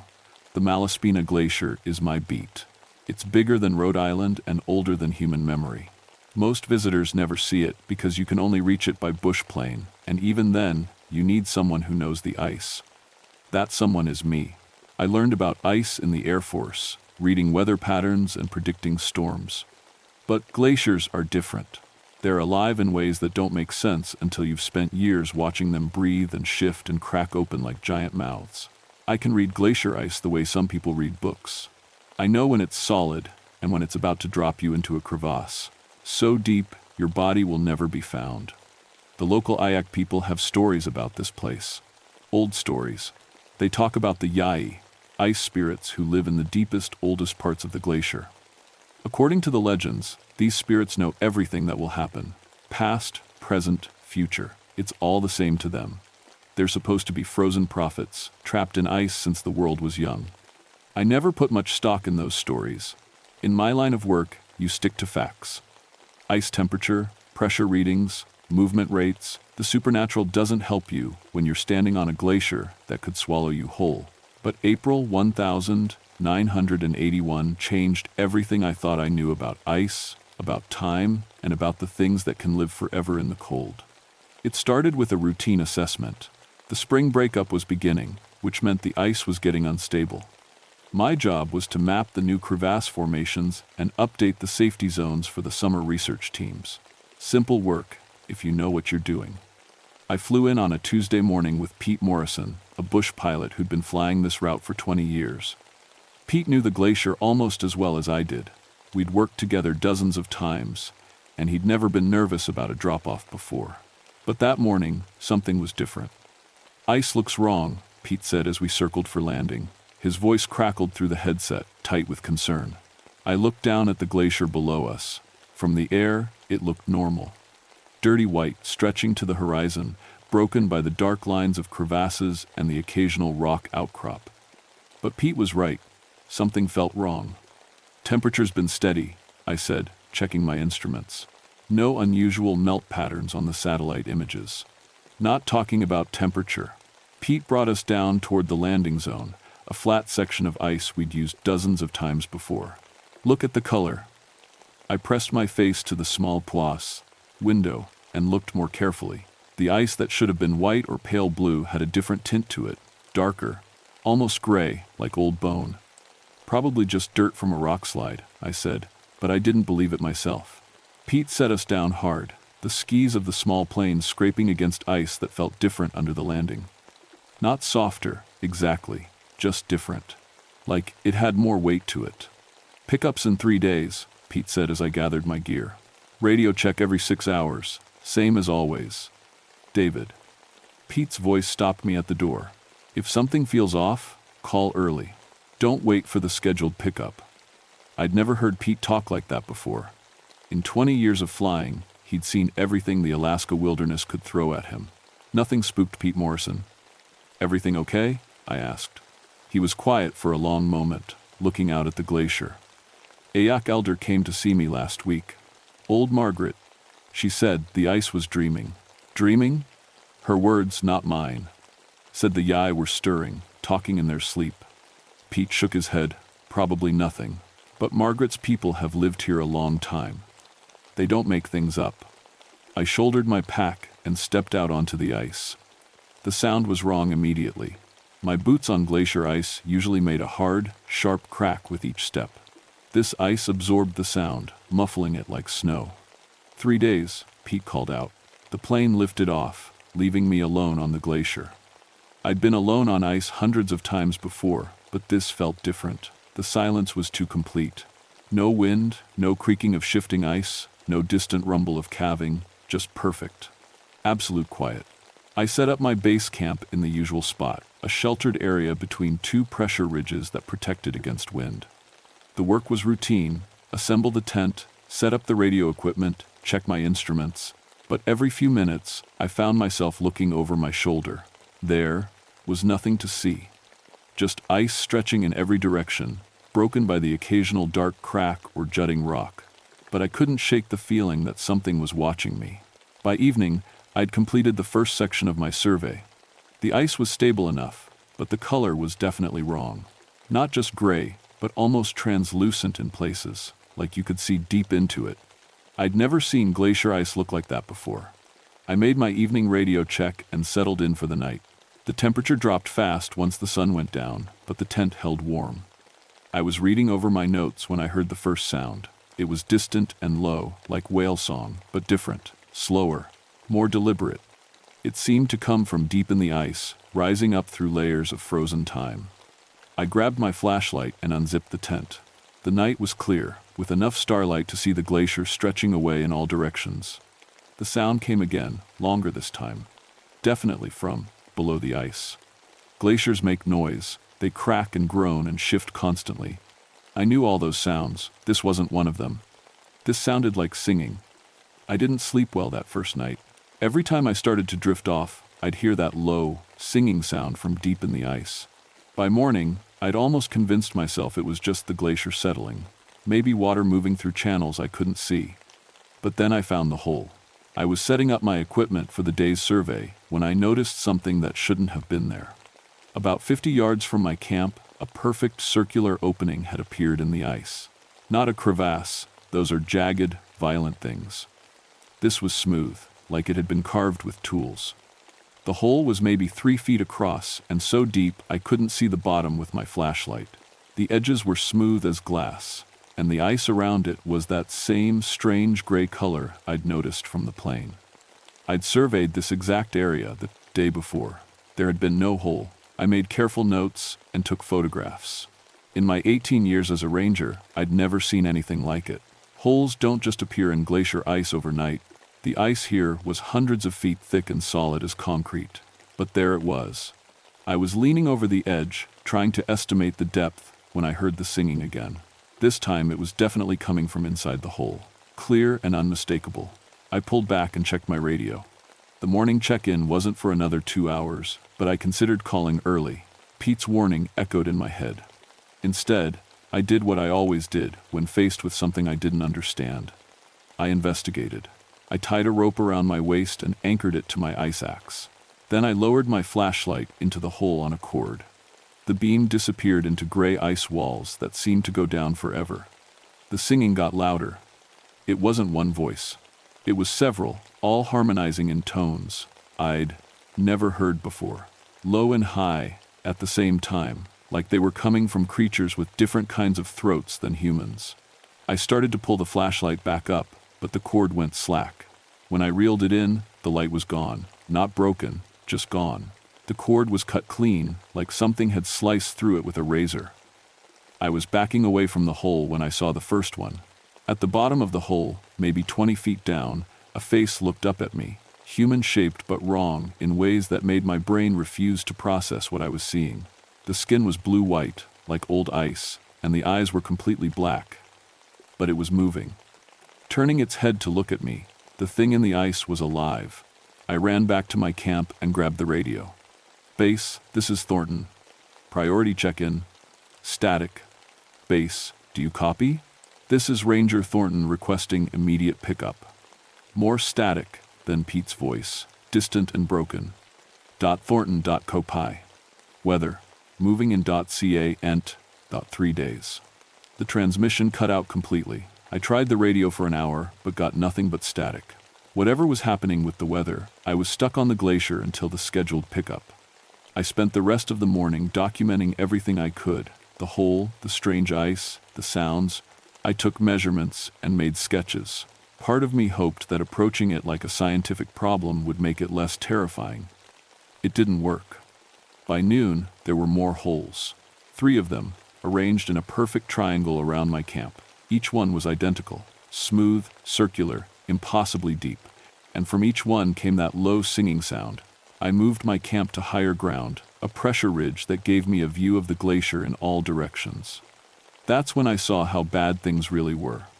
Holes were appearing everywhere, dozens of them, scattered across the ice like bullet wounds. And from each one, that singing rose into the thin air.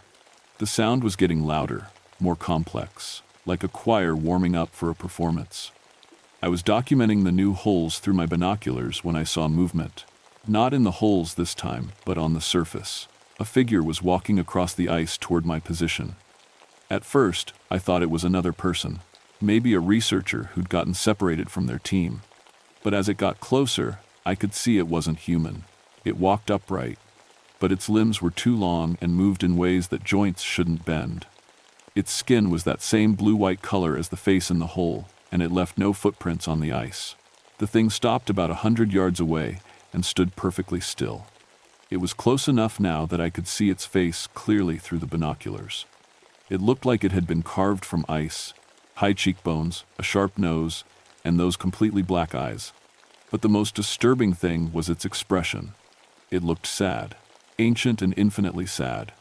We stared at each other across the glacier for what felt like hours. Then, without warning, it spoke. The voice carried easily across the ice, despite the distance. It spoke in a language I'd never heard before, but somehow I understood every word. The warm time comes too fast. The ice dreams of drowning. We must show you what will be. I lowered the binoculars, and when I looked again, the figure was gone. That's when I noticed the ice around my camp was changing. The gray color was spreading, and where it touched, the ice became transparent. I could see down through layers and layers of frozen time, like looking through glass. And in those depths, I could see them. Hundreds of figures preserved in the ice, all with that same ancient, sad expression. All looking up at me. The ice prophets, the Ayak people whispered about. They were real, and they were waking up. The singing grew louder as the day wore on. By evening, it was so loud I could feel it in my chest, like standing next to huge speakers. The holes were still appearing, faster now, and from some of them, I could see hands reaching up toward the surface, hands that glowed with cold blue light. I made another attempt with the radio as the sun set, but got nothing. The weather was clear and still. Whatever was blocking my signals wasn't natural. As darkness fell, the blue glow from the holes grew brighter. The glacier looked like a circuit board, lines of light connecting pools of brightness. And in that light, more figures began to emerge. They climbed out of the holes like they were climbing out of swimming pools. Dozens of them, all with that same impossible blue-white skin and black eyes. They stood on the glacier ice and looked toward my camp. Then they started walking. I spent the night on top of the pressure ridge with my back against a wall of ice, watching the blue figures move across the glacier below. They didn't walk like humans. Their movements were too fluid, like they were skating, even though their feet never left the ice. There were dozens of them now, maybe more. They moved in patterns that made no sense, circling my position in spirals that got tighter and tighter. But they never came closer than 100 yards. They were waiting for something. By morning, I'd counted at least 60 of the creatures. They stood motionless on the ice like an army of statues, all facing toward me. In the daylight, I could see them more clearly. They wore no clothes, but their skin looked thick and textured, like it was made of compressed snow. Some of them were tall and thin, others shorter and broader. A few looked almost human, while others had proportions that hurt to look at. But they all had those same black eyes, and they all looked infinitely sad. I tried the radio again and got the same result, static mixed with broken fragments of transmission. But this time, I heard something else in the static. Voices speaking, in that same unknown language the first creature had used. And underneath it all, that constant singing, the ice around my camp was now completely transparent. I could see down through it for what looked like miles, layer upon layer of frozen history, and in every layer, there were more of them. Thousands of figures preserved in ice, all sleeping until now. I was studying the ice formations through my binoculars when I noticed something that made my blood freeze. At the edge of my vision, maybe 2 miles away, there was something moving that wasn't blue and glowing. It was yellow and red, human colors.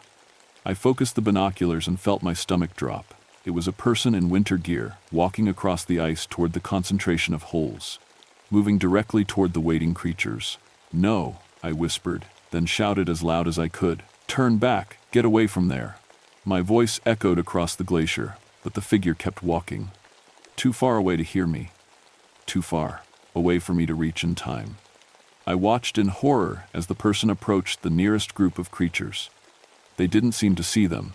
How could they not see them? The blue figures were standing right there, clear as day in the morning sun. The person walked right through them. That's when I realized the truth. The creatures weren't fully solid yet. They were somewhere between the ice and the real world, still mostly trapped in their frozen prison, but getting stronger. But the person could affect them. As they passed through the group of creatures, the blue figures flickered and became more solid. Like the human presence was feeding them energy, helping them manifest. The singing got louder. I grabbed my pack and started down from the ridge. I had to warn whoever it was, had to get them away from this place before the creatures became solid enough to touch them. I'd made it maybe halfway when the person reached the edge of the largest hole. They stopped and knelt down like they were examining it. Through the binoculars, I could see them leaning over the edge, just like I had the day before. The creatures began to move toward them. "Run!" I screamed, waving my arms. "Get away from there!" The person looked up at the sound of my voice, and I could see their face clearly for the first time. It was a woman, maybe 30 years old, with short dark hair sticking out from under a knit hat. She looked confused, like she couldn't understand why I was yelling. She looked right at the approaching creatures and showed no sign of seeing them. That's when I understood. They were invisible to her. I could see them because I'd been here when they started waking up, because I'd heard their songs and looked into their black eyes. But to her, they didn't exist. The first creature reached her just as I started running down the ice. It passed a hand over her head, almost gentle, like a blessing. The woman shuddered and stood up, looking around with a confused expression. More creatures gathered around her. They touched her arms, her face, her chest. Each touch made them more solid and made her more pale. She started to sway on her feet. "Sarah?" she called out, her voice carrying across the ice. "Sarah, is that you?" There was no one else on the glacier, but she was looking at something I couldn't see. I was still 500 yards away when she smiled and started walking toward the hole. Not the careful, testing steps of someone on dangerous ice. She walked with confidence, like she was walking toward a friend.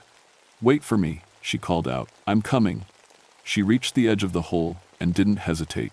She stepped off the edge and fell into the darkness. The singing stopped all at once. The sudden silence was so complete it made my ears ring. I stumbled to a halt, breathing hard in the thin air. The blue creatures were gone, vanished like they'd never been there. The holes were still, open, but the glow had faded. The ice was returning to its normal white color, but I could still feel them down there, waiting, growing stronger. I reached the hole where the woman had fallen and looked down. There was no sign of her, no body, no equipment, nothing. Just smooth ice walls disappearing into darkness. But carved into the ice near the bottom, in letters that glowed with faint blue light, were words in English. "The warm time kills the world. We show you true." I backed away from the hole and tried to process what I'd just witnessed. A person had died. Walked right into a trap I could see, but she couldn't. And somehow, her death had fed the creatures, made them stronger. That's when I heard the sound of an engine. I looked up and saw a small plane circling the glacier. Not Pete's plane, this one was red and white, with research equipment mounted on the wings. It was coming in for a landing. More people, more victims for the creatures to feed on. I ran toward the landing zone, waving my arms and shouting. But I knew they couldn't see the danger any more than the woman had. To them, this would just look like a normal glacier with some interesting ice formations. The plane touched down about a quarter mile from my position. I could see two people inside as the engine shut down. They were gathering their equipment, getting ready to explore. The holes were already starting to glow again. I had to reach them before the creatures did. I had to make them understand that this place was death, even if I couldn't make them see what I could see. But as I ran across the ice toward the plane, I realized something that made my blood freeze worse than the Arctic air. If the creatures needed human contact to become solid, and if each person they touched made them stronger, what would happen when they'd fed on enough people? What would happen when they became solid enough to leave the glacier? The plane's doors opened, and two researchers stepped out onto the ice. They looked around with the excitement of scientists discovering something new and interesting. They had no idea they were standing on top of an army of sleeping monsters that had been waiting for thousands of years to wake up. And those monsters were getting hungrier. I reached the research plane just as the two scientists were unloading their equipment. A man and a woman, both young, both excited to be working on what they probably thought was a routine glacier study. "Get back in the plane," I shouted, still running toward them. "You have to leave, now." They looked up at me with surprise. The man stepped forward, holding up a hand in a peaceful gesture. "Are you okay?" he called out. "I'm Dr. James Chen from the University of Alaska. This is Dr. Lisa Park. Are you injured? I slowed as I reached them, breathing hard. You have to get out of here. This place isn't safe. What's wrong? Dr. Park asked. She was looking around at the glacier, probably seeing the same thing I'd seen when I first arrived, just ice and snow stretching to the horizon. Did you fall? Hit your head? Listen to me. I grabbed Dr. Chen's arm. There are things in the ice, ancient things. They're waking up, and they're dangerous. The two researchers exchanged glances. Dr. Chen's expression was patient but concerned, like he was dealing with someone who'd been alone too long. Sir, what's your name? Dr. Park asked gently. David Thornton. I'm a park ranger. I've been studying this glacier for 15 years, and I'm telling you we need to leave. Right now. Mr. Thornton, Dr. Chen said, we flew over your camp on the way in. We saw your radio equipment. Have you been able to contact anyone? The radios don't work here. Nothing works here. Please, just get back in your plane and fly away. Dr. Park was studying my face carefully. When did you last sleep? When did you last eat? I realized how I must look to them. Unshaven, wild-eyed, talking about monsters in the ice. They thought I was having some kind of breakdown. I know how this sounds, I said, but in about 5 minutes, you're going to see holes opening in the ice around us, and things are going to come out of those holes. What kind of things? Dr. Chen asked, still using that patient tone. The Ayak people call them Yai, ice spirits. They've been frozen here since the last ice age, but something's waking them up. The climate change, maybe. The ice getting warmer. Dr. Park pulled out a radio device I'd never seen before. Base, this is Dr. Park. We've encountered a park ranger who appears to be in distress, requesting medical advice. The radio crackled to life immediately. Clear, perfect reception. Copy that, Dr. Park. What's his condition? I stared at the radio. How is that working? Standard equipment, Dr. Chen said. Sir, why don't you sit down? You look exhausted. But I wasn't listening anymore. I was watching the ice around us. The gray color was starting to spread outward from our position, like ripples in a pond. The creatures were waking up again, drawn by the presence of new victims. Dr. Park, I said quietly, I need you to do exactly what I say. Walk slowly toward your plane. Don't run, don't make any sudden movements, but get ready to take off. Mr. Thornton, look at the ice under your feet. Dr. Park looked down. Her expression changed as she noticed the gray tint spreading across the white surface. What's causing that? Them, I said. The first hole opened about 50 feet away. A perfect circle, just like before. Dr. Chen stumbled backward as the ice around his feet became transparent. What the hell? He whispered. More holes appeared. 10, 20, 50. The glacier was turning into Swiss cheese around us, and from deep in those holes, the singing began.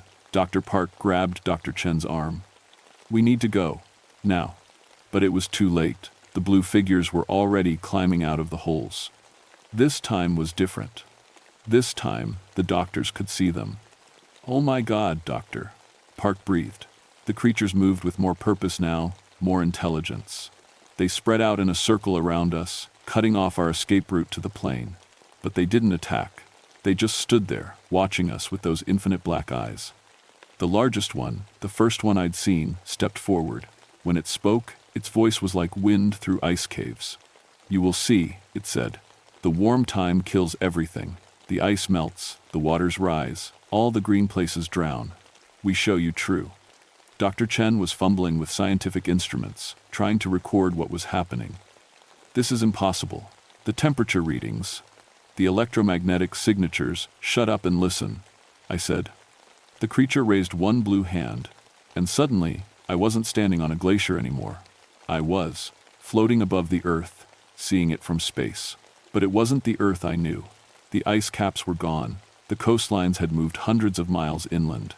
Vast areas of what used to be land were covered by dark ocean water. Cities I recognized were underwater. New York, Miami, Amsterdam, Bangkok.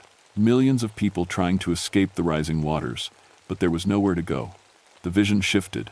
I saw the Malaspina Glacier, but it was different, smaller, broken. Instead of a solid wall of ice, it was scattered chunks, floating in a dark sea. This is your future, the creature said. 50 of your winters, maybe less. The vision changed again. Now I was seeing the past. The same glacier, but massive beyond imagination. Ice covering most of North America, stretching from the Arctic to what would someday be the American Midwest. And in that ice, sleeping, waiting, were millions of the blue creatures. "We are the memory of winter," the creature said. "When the great cold came, we went into the ice to wait. We thought winter would return, as it always had. But this warm time is different. This time, the ice will not come back." I was back on the glacier, standing between the two terrified researchers. The creatures were closer now, forming a tight circle around us. "Why are you showing us this?" Dr. Park asked, her voice shaking. "Because you are the ones who study the ice," the creature said. "You are the ones who know the truth, but do not speak it loud enough. The warm time comes because your people choose comfort over survival. You burn the old carbon. You melt our sleep." Dr. Chen stepped forward, his scientific mind still working despite the terror. "You're trying to prevent climate change?" The creature's laugh was like ice breaking.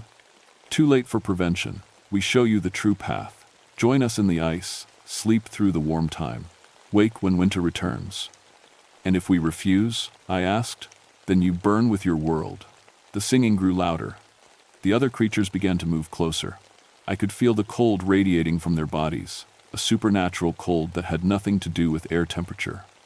"The woman who was here before," I said. "What happened to her?" "She saw the truth. She chose the ice. You killed her. We gave her peace." That's when I understood. They weren't trying to save the world. They were trying to save themselves. By converting humans, by bringing us into the ice with them, they could preserve their own existence through the coming warm age. Dr. Park was backing toward the plane, moving slowly like I'd told her, but the creatures moved to block her path. "There's no escape," the lead creature said. "You have seen, you know the truth. Choose." I looked around at the circle of blue faces, all sad and ancient and completely without mercy. Then I looked at the two researchers who'd stumbled into this nightmare because they wanted to study ice. In my jacket pocket, I had something I'd forgotten about. Emergency flares. Standard equipment for glacier work, in case you needed to signal for rescue. Magnesium flares. They burn at over 3,000 degrees. "I choose," I said, pulling the first flare from my pocket. The creatures started to move toward me, but I was faster. I pulled the pin and threw the flare at the nearest one. The magnesium light hit the blue creature in the chest, and it screamed. Not with sound, but with cold so intense it felt like being stabbed with icicles. Where the flare touched, the creature began to dissolve, its ice body melting faster than should have been possible. "Run!" I shouted to the doctors. "Get to the plane!" I pulled the second flare and threw it at the creature, blocking their path. Same result, YF, screaming, melting, dissolution. The other creatures backed away from the light and heat, their forms flickering like they were struggling to maintain cohesion. Dr. Park and Dr. Chen ran for the plane. I followed, pulling my third and final flare, but the creatures were regrouping, and I could see more climbing out of the holes across the glacier, hundreds of them, maybe thousands. 3 flares against an army of ice monsters. Not good odds. The doctors reached the plane, and Dr. Chen started the engine while Dr. Park held the door open for me. I was 50 yards away when the lead creature stepped into my path. "You cannot stop what comes," it said. "The warm time will kill everything you love." "Maybe," I said, pulling the pin on the last flare. "But I'm not going quietly." I threw the flare, not at the creature, but at the largest hole behind it. The magnesium light disappeared into the depths, and for a moment, nothing happened. Then, the ice began to crack. The heat from the flare was spreading through the glacier's internal structure, causing rapid expansion and contraction. Stress fractures appeared everywhere, running in all directions like a spider web. The creatures looked around in panic as their home began to break apart. I ran for the plane as the glacier shook beneath my feet. Behind me, I could hear the creatures screaming as their ice prison collapsed. Some were falling back into the holes, others were dissolving as the temperature changes destroyed their physical forms. I dove into the plane just as Dr. Chen gunned the engine. We lifted off as the entire glacier system began to collapse beneath us. From the air, I could see the extent of the damage. Miles of ice were cracking and falling apart, creating a massive calving event that would be felt for hundreds of miles. And in the churning ice and water below, blue lights flickered and went out one by one. But not all of them. The official report said it was a seismic event. A minor earthquake triggered a massive glacier collapse in the Malaspina region. The scientists from the University of Alaska backed up my story about the ground instability and the need for immediate evacuation. They were heroes for getting us all out safely. That was 6 months ago. I retired from the Park Service the following week. 18 years of service, full pension, no questions asked. My superiors were understanding about the stress of the incident. Glacier collapse is traumatic. Sometimes rangers need time to recover. I moved to a small town in Oregon, where it's warm and dry, and as far from ice as I can get in the continental United States. I work at a hardware store now, selling screws and paint to people who are building normal lives in a normal world. But I still dream about the ice. Dr. Park and Dr. Chen published their findings about the glacier collapse. They presented it as a cautionary tale about climate change acceleration in Arctic regions. The data they collected showed temperature anomalies that couldn't be explained by normal weather patterns. They recommended increased monitoring of glacier stability throughout Alaska. They never mentioned the blue creatures. Neither did I. But sometimes, late at night, I get emails from Dr. Park. She sends me articles about strange ice formations in Greenland, unexplained holes appearing in glaciers across the Arctic, local people reporting singing sounds coming from deep in the ice. The Yai weren't just in Alaska. They're everywhere. The ice is deep and old, and as the climate warms, as more glaciers become unstable, they're waking up all over the world. Last week, I got a call from my old supervisor at the Park Service. 3 researchers had gone missing on the Juneau ice field. Their last radio transmission mentioned strange acoustic phenomena and unusual ice coloration. "I know you're retired," he said, "but we could really use someone with your experience." I told him I wasn't available. The truth is, I think about going back sometimes. I think about the woman who fell into the hole, and about all the other people who are probably walking into similar traps as the creatures spread. The Yai were right about one thing. Climate change is accelerating faster than anyone wants to admit. The ice is melting everywhere, and as it melts, ancient things are waking up. Things that remember when the world was different. Things that have been sleeping since the last ice age, waiting for their chance to ensure they'll survive the next one. But I also remember what the lead creature said. Too late for prevention. Maybe they were right about that too. Maybe the best we can do now is try to survive what's coming. I keep a box of emergency flares in my closet, just in case. Magnesium burns hot enough to melt ice, no matter how old or how supernatural. It's probably not much of a defense against an army of ice prophets, but it's something. Sometimes, on particularly cold nights, I think I can hear singing in the distance. Low and harmonious, like whale songs but older. Much older. The Yai are still out there, in glaciers across the world, still waking up, still trying to save themselves from the warm time by converting humans to their cause. Still showing people visions of the future they claim is inevitable. Maybe they're right about the future. Maybe the oceans will rise and the cities will drown and the ice will never come back. Maybe the world really is ending, one melted glacier at a time.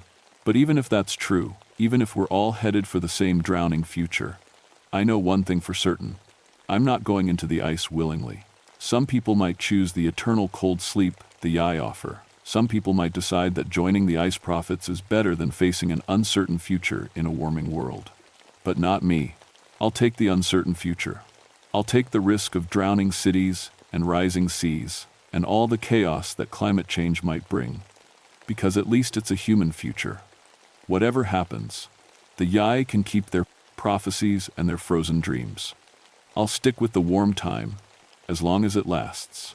Even if they're right about what's coming, even if the world really is ending, I'd rather face it with my eyes open and my feet on solid ground. Not frozen in ice, dreaming of winter, but on the coldest nights, when the wind rattles my windows in this safe, warm town far from any glacier, I still hear them singing. And I know they're still out there, waiting in the ice. Still calling to anyone brave enough or desperate enough to listen. Still offering their cold salvation to a world that's burning itself alive. The ice remembers everything, and it never forgets.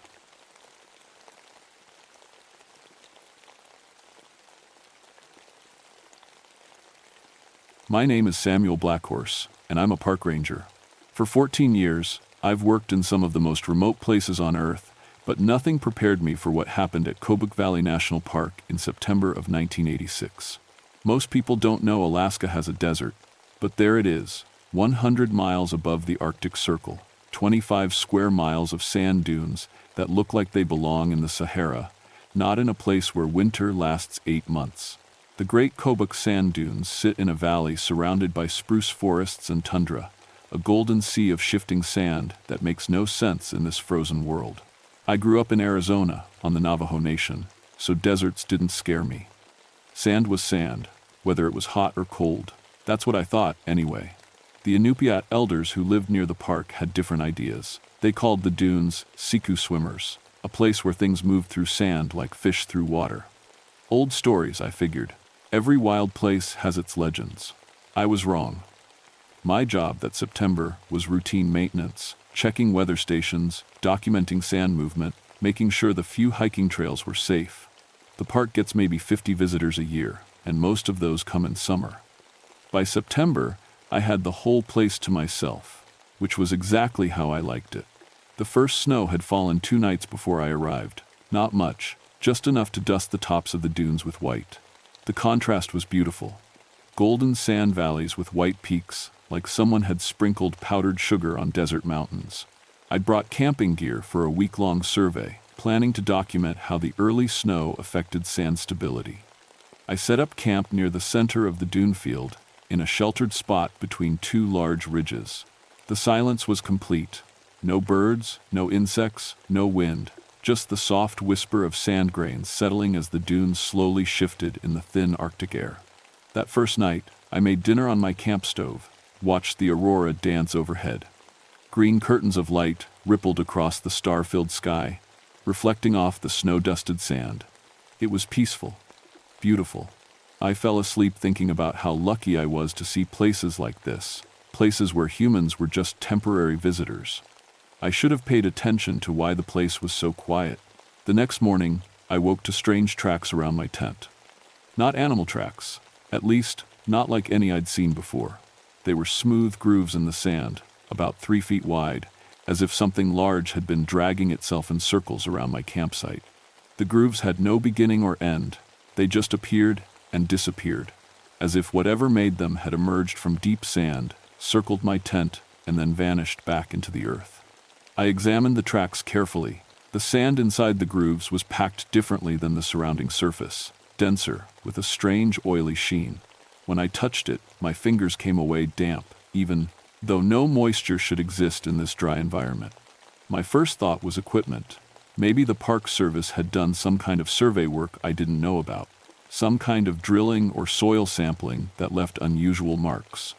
But the grooves curved and twisted in ways that made no mechanical sense. And they were fresh. The fine layer of snow that had fallen during the night was undisturbed on either side of the tracks. I photographed everything, then followed one of the grooves to see where it led. After about 50 yards, the track simply stopped at the base of a small dune, not gradually, abruptly, as if whatever made it had dove straight down into the sand and disappeared. That's when I noticed something else. The sand around the groove's end was moving slightly, shifting and settling in tiny avalanches, as if something large was moving underneath. I knelt and pressed my ear to the surface. Deep below, I heard movement. A sliding, rushing sound, like water, flowing through underground pipes. But this was sand, not water. Sand doesn't flow like that. Sand doesn't move in currents and streams 30 feet below the surface. I stood up quickly, suddenly aware of how isolated I was. The nearest town was 80 miles away. The nearest person was probably twice that distance. If something happened to me out here, it would be weeks before anyone came looking. But I'm a scientist, a professional. Weird tracks and underground sounds didn't mean anything supernatural was happening. There had to be a logical explanation. Underground water flow, maybe. Or some kind of geological process I didn't understand. The Arctic had strange permafrost patterns that could create unusual ground movement. I decided to continue my survey work and keep documenting anything unusual. That was my job, to observe and record, not to run from things I didn't immediately understand. I wish I had run. The second day, I climbed to the top of the highest dune to get photos of the entire area. The view was incredible. Rolling waves of sand stretching to the horizon, broken only by patches of snow and the dark line of spruce forest in the distance. But as I stood there, adjusting my camera, I noticed something that made my stomach drop. The tracks weren't just around my campsite, they were everywhere. From this height, I could see dozens of the smooth grooves crisscrossing the dune field like a giant highway system. They ran in long curves and spirals, connecting areas of disturbed sand that looked like feeding grounds. That was the only way I could describe them. Circular areas where the sand was churned and mixed, as if something had been thrashing around beneath the surface. I spent the rest of the morning following the track system, mapping it in my notebook. The pattern was too organized to be natural, too purposeful to be random geological movement. Whatever was making these tracks was intelligent. That afternoon, I was taking soil samples from one of the churned areas when I found the first body. It was a caribou, or what was left of one. The animal was buried in sand up to its neck, but it hadn't died from suffocation. Its body was completely drained, not of blood, but of moisture. The carcass was mummified, dried to leather and bone, as if it had been in the desert for months instead of days. But the strangest part was its position. The caribou was standing upright, legs planted firmly in the sand, as if it had been grazing when something grabbed it from below and held it there while it died. The animal's eyes were gone, leaving empty sockets filled with sand. Its mouth hung open in what looked like a final scream. I photographed everything, then tried to excavate around the body to see how deep it went. The sand was packed hard as concrete around the animal's legs. When I finally managed to dig down a few feet, I found something that made me drop my shovel and back away. The caribou's legs were wrapped in some kind of organic material, thick, muscular coils that looked almost like tentacles or enormous earthworms. The coils were still slightly warm to the touch, and they contracted when I prodded them with a stick. Whatever had killed this animal was still attached to it, still down there in the sand, waiting. I grabbed my gear and moved away from the site quickly. But as I walked, I felt vibrations under my feet, deep thrumming movements that seemed to follow my footsteps. Something large was pacing me from below, tracking my movement across the surface. I stopped walking. The vibrations stopped. I took a step forward. The thrumming resumed. For the next hour, I played this terrifying game of tag with something I couldn't see. Every time I moved, it moved. Every time I stopped, it stopped. It was learning my patterns, staying directly underneath me no matter which direction I went. Finally, I couldn't stand it anymore. I started running toward my campsite, sprinting across the soft sand as fast as I could manage. Behind me, the ground erupted in a line of sand spouts as something massive surged through the dunes, chasing me like a shark following a swimmer. I reached my tent and dove inside, zipping the entrance shut as if canvas could protect me from whatever was out there. For long minutes, I sat in the dark, listening to the sound of sand sliding and shifting around my campsite. Something was circling the tent, just below the surface. Then everything went quiet. I waited until dark before venturing outside. The tracks around my tent had multiplied. Dozens of grooves now surrounded my small camp in concentric circles, and at the center of each circle was a small pile of sand shaped like a miniature mountain. I approached one of the piles carefully. As I got closer, I realized it wasn't just sand. Mixed in with the grains were small bones, bits of fur, and what looked like pieces of antler. These were feeding sites. Whatever lived down there was bringing its kills to these spots and processing them somehow. That night, I didn't sleep. I sat in my tent with my flashlight, listening to the sounds of movement all around me. Sliding, rushing, digging sounds that seemed to come from everywhere at once. Whatever was down there wasn't just one creature. It was many of them, and they were getting more active as the temperature dropped. Around 3 a.m, something touched the bottom of my tent. I felt it through my sleeping bag, a gentle pressure, as if something was prodding the tent floor from underneath. The pressure moved slowly along the length of my body, pressing up against my back, my legs, my head. Something was examining me through the thin barrier of canvas and sand. Then I heard it speak, not in English, not in any human language, but somehow I understood the meaning. It was asking me a question: what are you doing in our hunting ground? I didn't answer. I couldn't answer. I just lay there, paralyzed with fear, as the voice spoke again. This time it sounded like multiple voices, a chorus of whispers that seemed to come from all directions at once. Surface walker, why do you disturb the deep sand? Why do you mark our feeding grounds with your strange tools? Somehow, I found my voice. I'm a park ranger. I'm just doing my job. The pressure under my tent shifted, and I heard what might have been laughter, a sound like wind through dry leaves. Rangers guard things. What do you guard from us? I don't guard anything from you. I study the dunes, I take pictures and measurements. I don't hurt anything. The voices were quiet for a long time.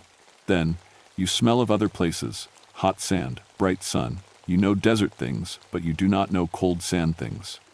You do not know the siku swimmers. Siku swimmers? We who move through winter sand, as others move through summer water. We who sleep deep when the earth is hard, and hunt when the snow makes the sand soft. You walk on our roof. You wake us early. I tried to process what I was hearing. Were these things claiming to be the creatures from Inupiat legends, ancient spirits that lived in the sand dunes? I didn't know, I said. I didn't mean to wake you up. I can leave. Too late. The voices whispered. You have seen our work. You have marked our feeding grounds with your picture box. You carry knowledge of us to the outside world. The pressure under my tent was getting stronger, as if multiple creatures were pushing up from below. The canvas was starting to stretch and tear. Others have come before you, the voices continued. Others who walked on our roof and saw our work. They learned the deep sand ways. They learned to swim down instead of walking up. I thought about the caribou with its legs wrapped in muscular coils, slowly drained of life while held upright in the sand. That's what they meant. That's what happened to people who learned too much about the siku swimmers. The tent floor tore open with a sharp, ripping sound. I rolled out of my sleeping bag and grabbed my backpack, not bothering to pack anything except my camera and notebook. Behind me, thick serpentine shapes were pushing through the hole in the tent floor. Glistening, sand-covered coils that moved with impossible grace through the loose sand. I ran. The moon was bright enough to navigate by, and I headed toward the edge of the dune field, where the sand met solid ground. Behind me, I could hear the entire campsite being torn apart. My tent collapsed with a soft whoosh, followed by the sound of equipment being dragged down into the sand. But the real terror was what I felt under my feet as I ran. The vibrations were getting stronger, coming from multiple directions. The siku swimmers weren't just chasing me, they were surrounding me, coordinating their movements like a pack of wolves.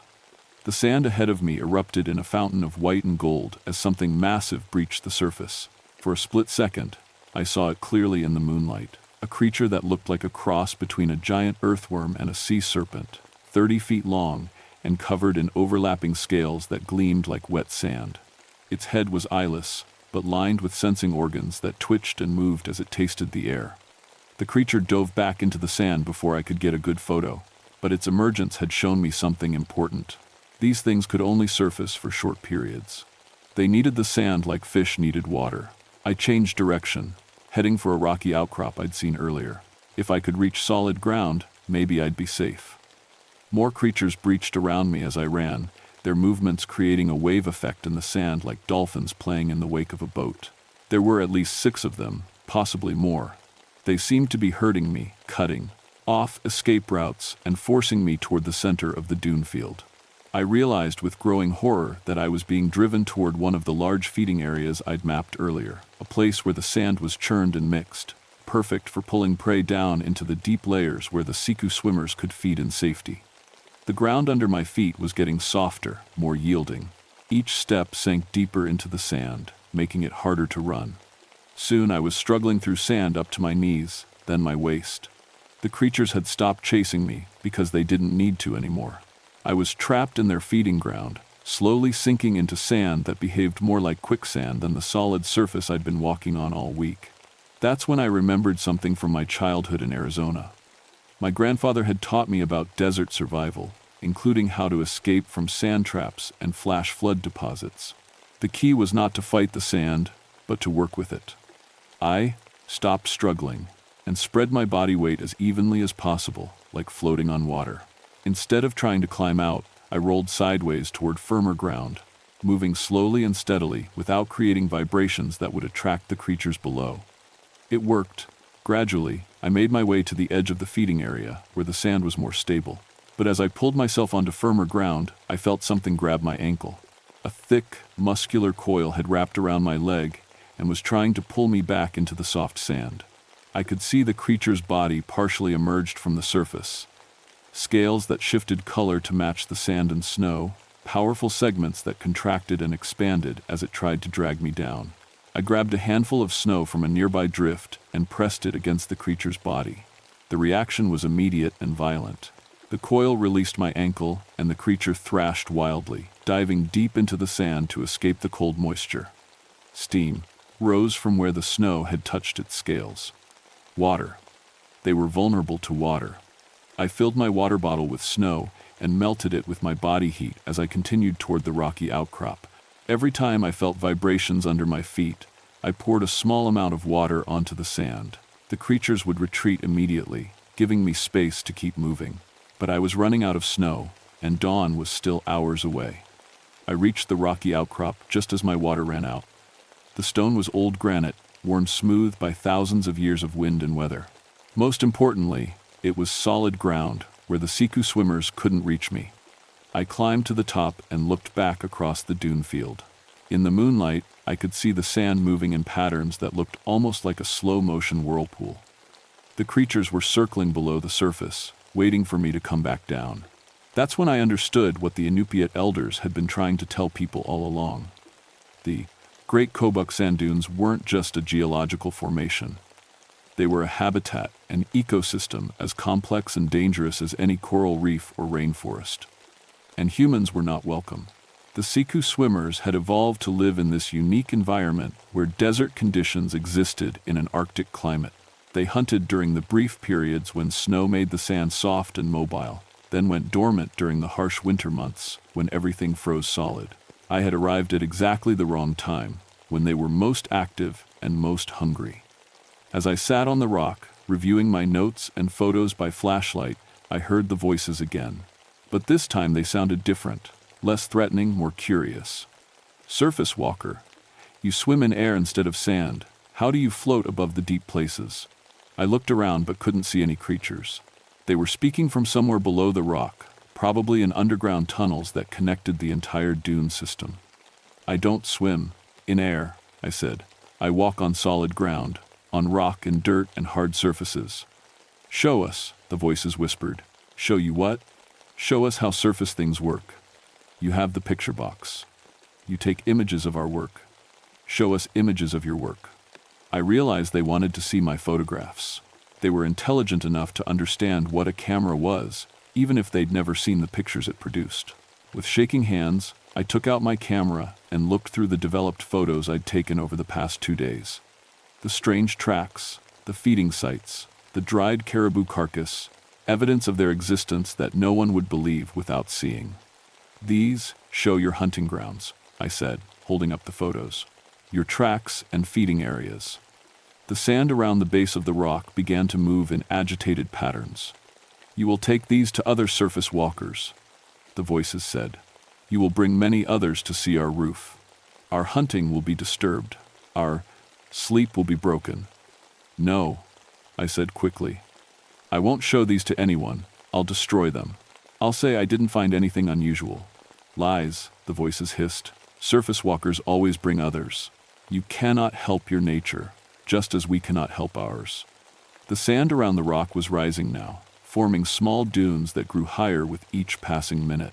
The Siku swimmers were building a sand prison around my rocky refuge, trapping me on an island that was getting smaller as the walls grew higher. But they were making a mistake. All that sand movement was creating heat through friction, and the snow mixed in with the sand was beginning to melt. Small trickles of water were running down the sides of the growing sand walls. I started collecting the water in my empty bottle and any other container I could find. When I had enough, I stood at the edge of my rocky platform and poured the water down the sides of the sand walls. The effect was dramatic. The walls, collapsed immediately as the creatures fled the water, diving deep to escape. But more importantly, I now understood how to get out of the dune field alive. "I want to make a deal," I called out to the voices. The sand movement stopped. "I'll destroy the photographs and never speak of what I've seen here, but you have to let me leave safely. And you have to promise not to hurt any other rangers or visitors who come here." "What do we gain from this bargain?" the voices asked. "Protection," I said. "I can make sure this place is designated as off-limits to tourists. I can arrange for it to be protected as sacred land that no one can develop or disturb.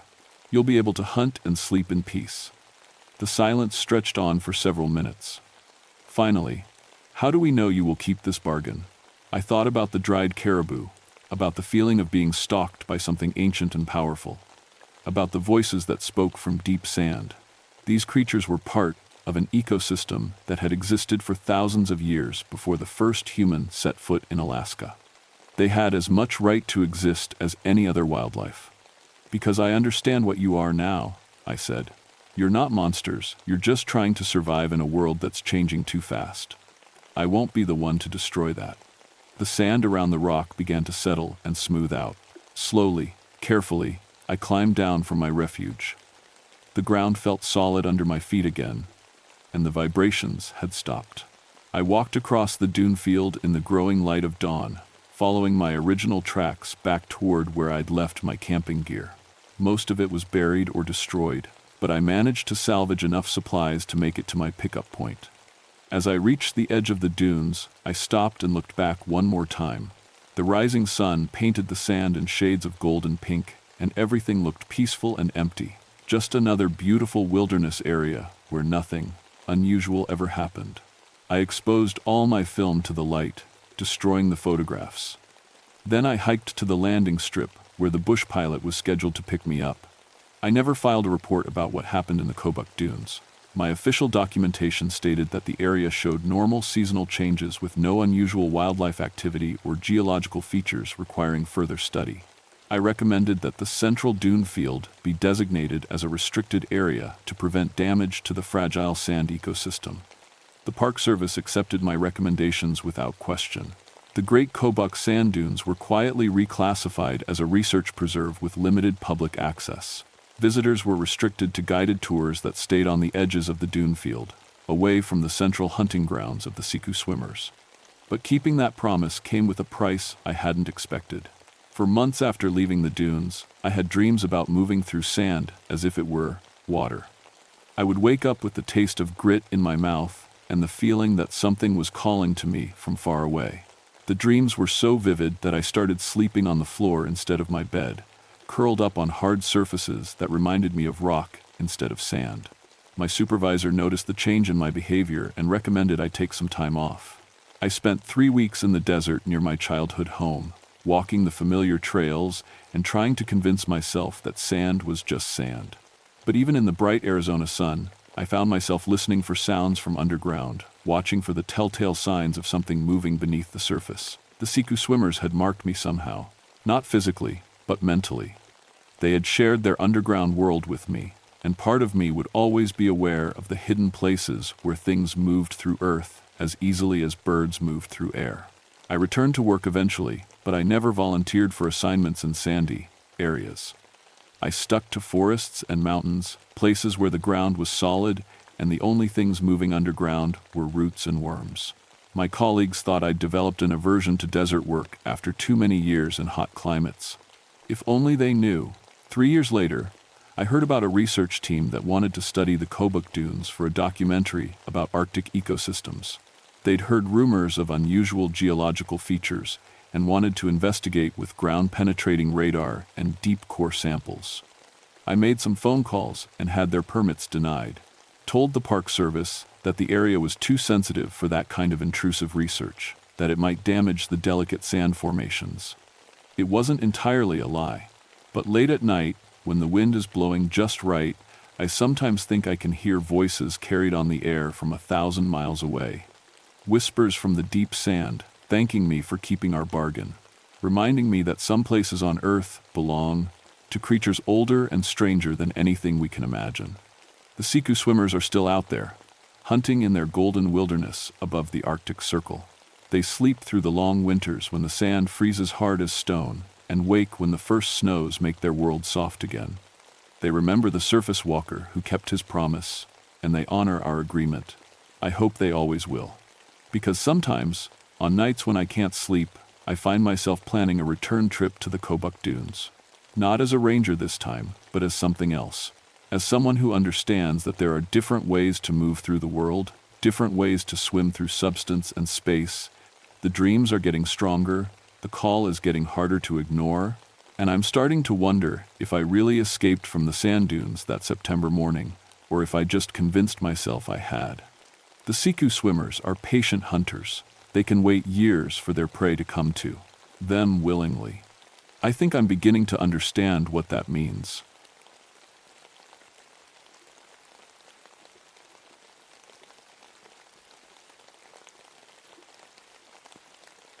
My name is Patricia Wolf, and I've been a park ranger for 21 years. People call me Pat. I work in Alaska's Chugach State Park, where the mountains rise like sleeping giants around Anchorage. Most folks think being a ranger means watching campfires and giving directions. For me, it's different. I listen to sounds. I used to be an acoustic engineer before I came here. Worked in Seattle, designing sound systems for concert halls. But after my divorce, I needed space. Alaska gave me that. The Park Service needed someone who understood how sound moves through mountain valleys. They got me. The Chugach Mountains are strange for sound. The valleys act like giant speakers, bouncing voices for miles. I've heard conversations from campers 3 valleys over. Ravens calling from peaks that look empty. Even my own voice coming back to me 10 minutes after I spoke. The local Dena'ina people have stories about these mountains. They talk about Geli, echo spirits that live in the rocks. Old Henry Wasili, who guides hunters through here, told me about them once. Voices that call from empty places. He said, they sound like people you know, but when you follow them, you never come back. I always smiled and nodded. Engineers believe in facts. Sound waves, frequency, amplitude. Not ghost stories. October came early in 1989. Snow fell in the high passes while the valleys still held green. I was making my weekly rounds through the Eagle River drainage, checking trail markers and weather stations. The forecast showed big storms coming from the Gulf of Alaska. 3 days of rain and wind. After that, winter would lock down the backcountry until spring. My truck radio crackled as I drove up the old mining road. Ranger Wolf, this is base. You copy? I copy, Sarah. What's up? Got a report of missing hikers. 2 college kids from UAA. Last seen Tuesday heading up Eagle River Trail. Parents are worried. Tuesday was 3 days ago. Any idea how far they went?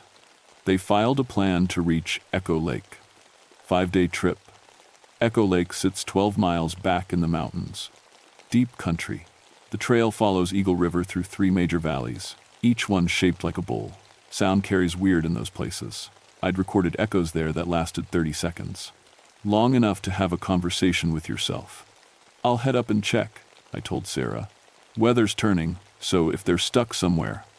Be careful, Pat. Henry Wasili called this morning. Says the mountains are talking wrong lately. I almost laughed. Henry's grandfather was a shaman, and Henry grew up hearing every story the old people told. But he'd guided hunters and climbers for 40 years without losing anyone. If Henry thought something was strange, I paid attention. I loaded my pack with extra food, medical supplies, and my portable weather radio. My acoustic equipment went in too, a directional microphone, portable recorder, and frequency analyzer. If I found the hikers injured and couldn't reach them, sound might be my best tool for communication. The Eagle River Trail starts gentle. It follows the valley floor through spruce and birch forest. The river runs clear and cold, talking to itself over granite stones. Normal sounds. Bird calls, wind in trees, water over rocks. The kind of audio landscape I'd mapped dozens of times. 2 miles in, I found their first campsite. Clean spot by the river, fire ring properly built, no trash, good kids. The ashes were 3 days old, which matched their timeline. Boot prints in the mud showed 2 people, one bigger than the other, size 9 and size 7, both wearing hiking boots with deep tread. The prints headed upstream. The temperature was dropping. My breath started showing in small puffs. The sky looked gray and heavy, like snow was building up there. I needed to find these kids before the storm hit. 3 miles further, I reached the first acoustic, anomaly zone. The valley narrowed into a funnel shape, with rock walls rising 300 feet on both sides. I called this spot the amplifier because it made every sound 10 times louder. Footsteps became thunder, a whisper carried for half a mile. I stopped to listen. The normal sounds were all there: river, wind, my own breathing, but something felt different. The quality of the echo had changed.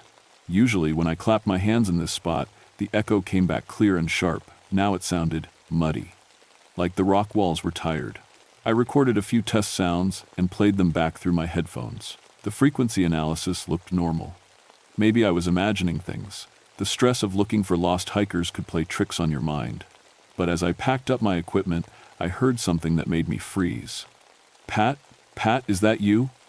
A woman's voice, coming from up the trail, clear as day, like someone standing 50 feet away. But I could see the trail for a quarter mile ahead, empty, nothing but rocks and trees. "Hello?" I called back. "Where are you?" "Nothing, just the river and wind." I waited 5 minutes, listening hard. Sometimes voices carry strange in these mountains. Sound can bounce off rock faces and come from directions that don't make sense. But I knew every acoustic trick in this valley.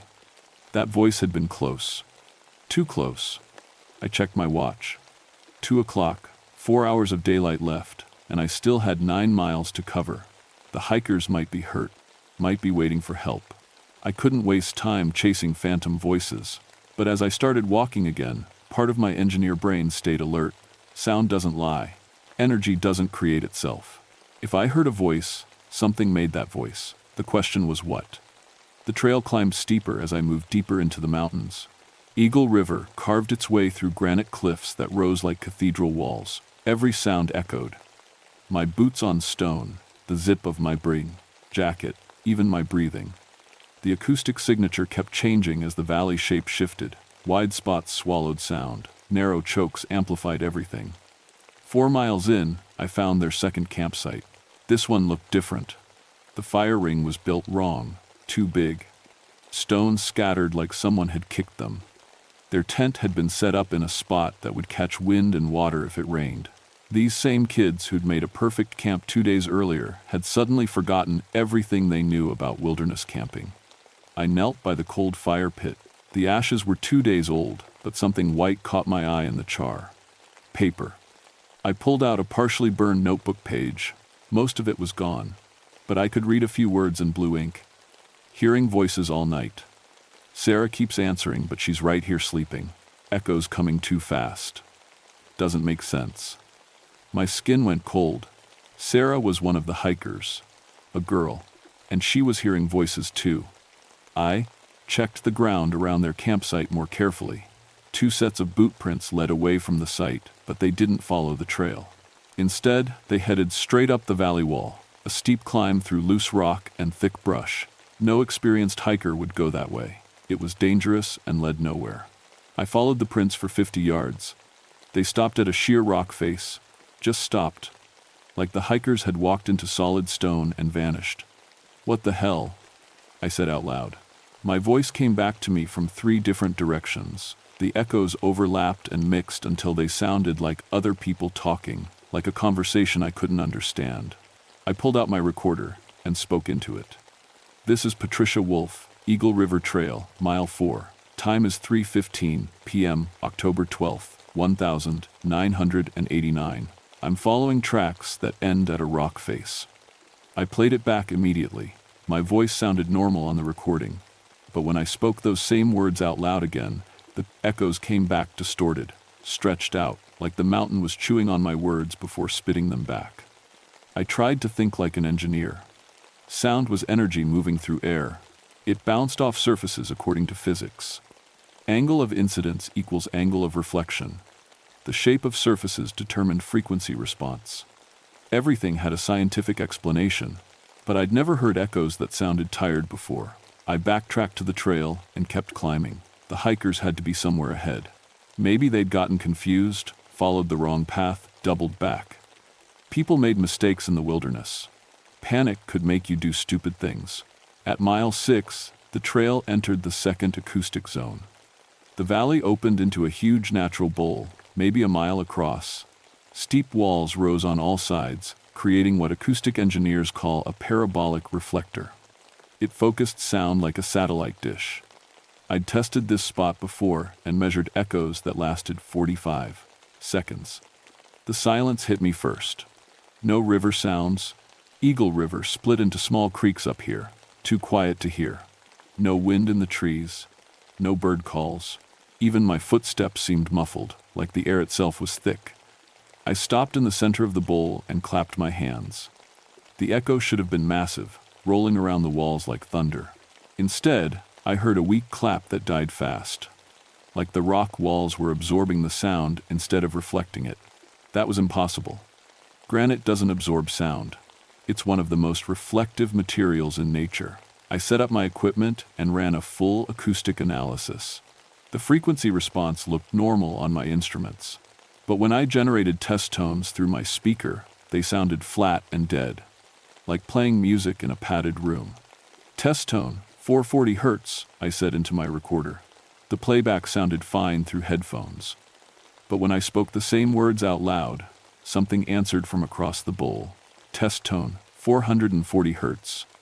My voice, but not my voice. Same words, same rhythm, but the tone was different, colder. Like someone had recorded me speaking and played it back through a broken radio. I keyed my radio. Bass, this is Ranger Wolf. Do you copy? Static. Nothing but white noise. Bass, this is Patricia. Can anyone hear me? More static. The radio worked fine 3 miles back. Now it was dead. GPS units could fail in deep valleys, but radios usually worked unless the weather was really bad. The sky was gray, but no storm yet. I was truly alone out here. No communication, no backup, and the acoustic environment was behaving like nothing I'd studied in 21 years. Then I heard the voices. Pat, up here. A man's voice, coming from the south wall of the bowl. Clear and urgent, like someone in trouble. Pat, we're hurt. A woman now, from the north wall. Different direction entirely. I turned in a slow circle, scanning the cliff faces, through binoculars. Nothing. No movement, no people, no place where anyone could be calling from. The voices sounded close, maybe 200 yards, but the nearest ledge where someone could stand was half a mile up sheer rock. Where are you? I shouted. Here, can't you see us? The man's voice again, but this time from directly overhead. I looked up at empty sky and cloud. We're hurt bad, please help. The woman, now from behind me. I spun around. Still nothing. My hands were shaking as I pulled out my recorder. I had to document this. Evidence. Proof that something impossible was happening. Time is 4:30 p.m. I'm hearing voices from multiple directions, but visual contact is negative. Voices claim to be injured hikers, asking for help. I played it back through headphones. My voice was steady, professional. But as soon as I spoke those words out loud for real, the answers came. Pat, don't leave us. We're dying up here. Why won't you help? Us? The voices were getting closer. Clearer. They sounded exactly like real people in real distress. My training said to follow voices, to help anyone who needed rescue. But my eyes said no one was there. I forced myself to think like an engineer. Sound waves could be reflected and refocused by rock formations. Maybe the voices were coming from miles away, bounced and concentrated by the bowl shape. Maybe the real hikers were calling for help from somewhere I couldn't see. But that didn't explain why my radio was dead, or why my test equipment was reading normal while my ears heard impossible things. I started walking toward the trail that led out of the bowl. Whatever was happening here, I needed to get to higher ground, restore radio contact, call for backup. Pat, don't go. The woman's voice again, right behind me now. So close, I should feel her breath on my neck. I didn't turn around. I kept walking, boots crunching on gravel, heart hammering against my ribs. Something was very wrong in this valley. Something that had nothing to do with missing hikers, or weather patterns, or acoustic anomalies. The old Denaina stories whispered in the back of my mind. Gelly. Echo spirits, voices that call from empty places. But I was a scientist. I believed in facts. At least, I used to. The trail up from the bowl was steep and narrow. I climbed fast, trying to put distance between myself and those impossible voices. My lungs burned in the thin air, but I didn't slow down. Something in that acoustic bowl had been wrong in ways my training couldn't explain. At 5,800 feet, I reached a small plateau where the trail split. One path led to Echo Lake, still 3 miles ahead. The other curved around the mountain toward a series of smaller valleys. According to my topo map, both paths eventually connected near the lake. I stopped to check my radio again, still dead. But my GPS was working. It showed my exact position on the digital map.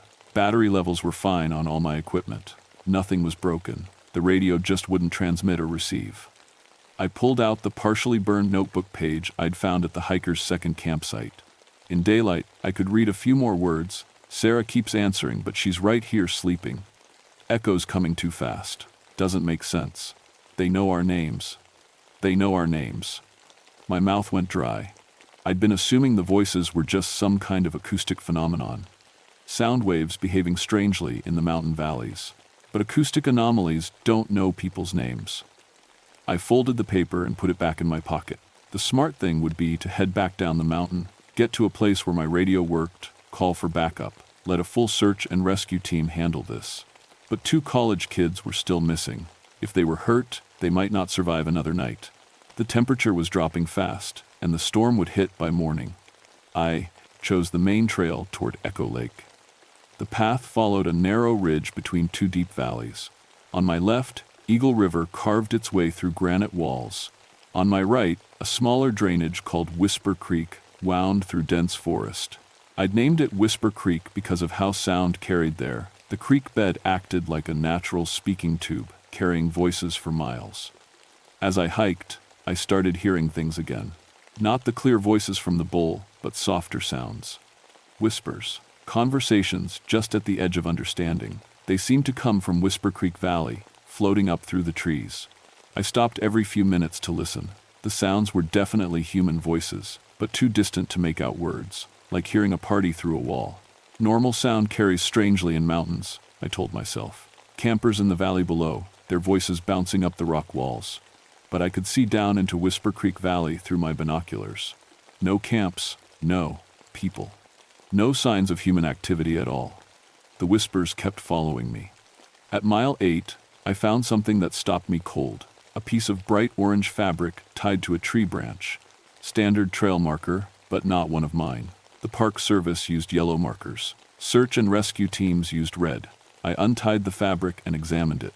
High-quality nylon, the kind used in expensive outdoor gear. One corner was torn and stained with something dark. Not mud. Blood. More orange markers appeared every 100 yards along the trail. Someone was leaving a trail, but the markers led away from the main path, down into Whisper Creek Valley. I followed them. The descent was steep and treacherous. Loose rocks skittered away under my boots. Tree roots tried to trip me. But the orange markers continued, always visible, always leading deeper into the valley. The whispers grew louder as I descended, multiple voices now, overlapping and mixing. I caught fragments, single words, that sounded familiar. My name. Help. Lost. Cold. A quarter-mile down, I found their third campsite. This one was a disaster.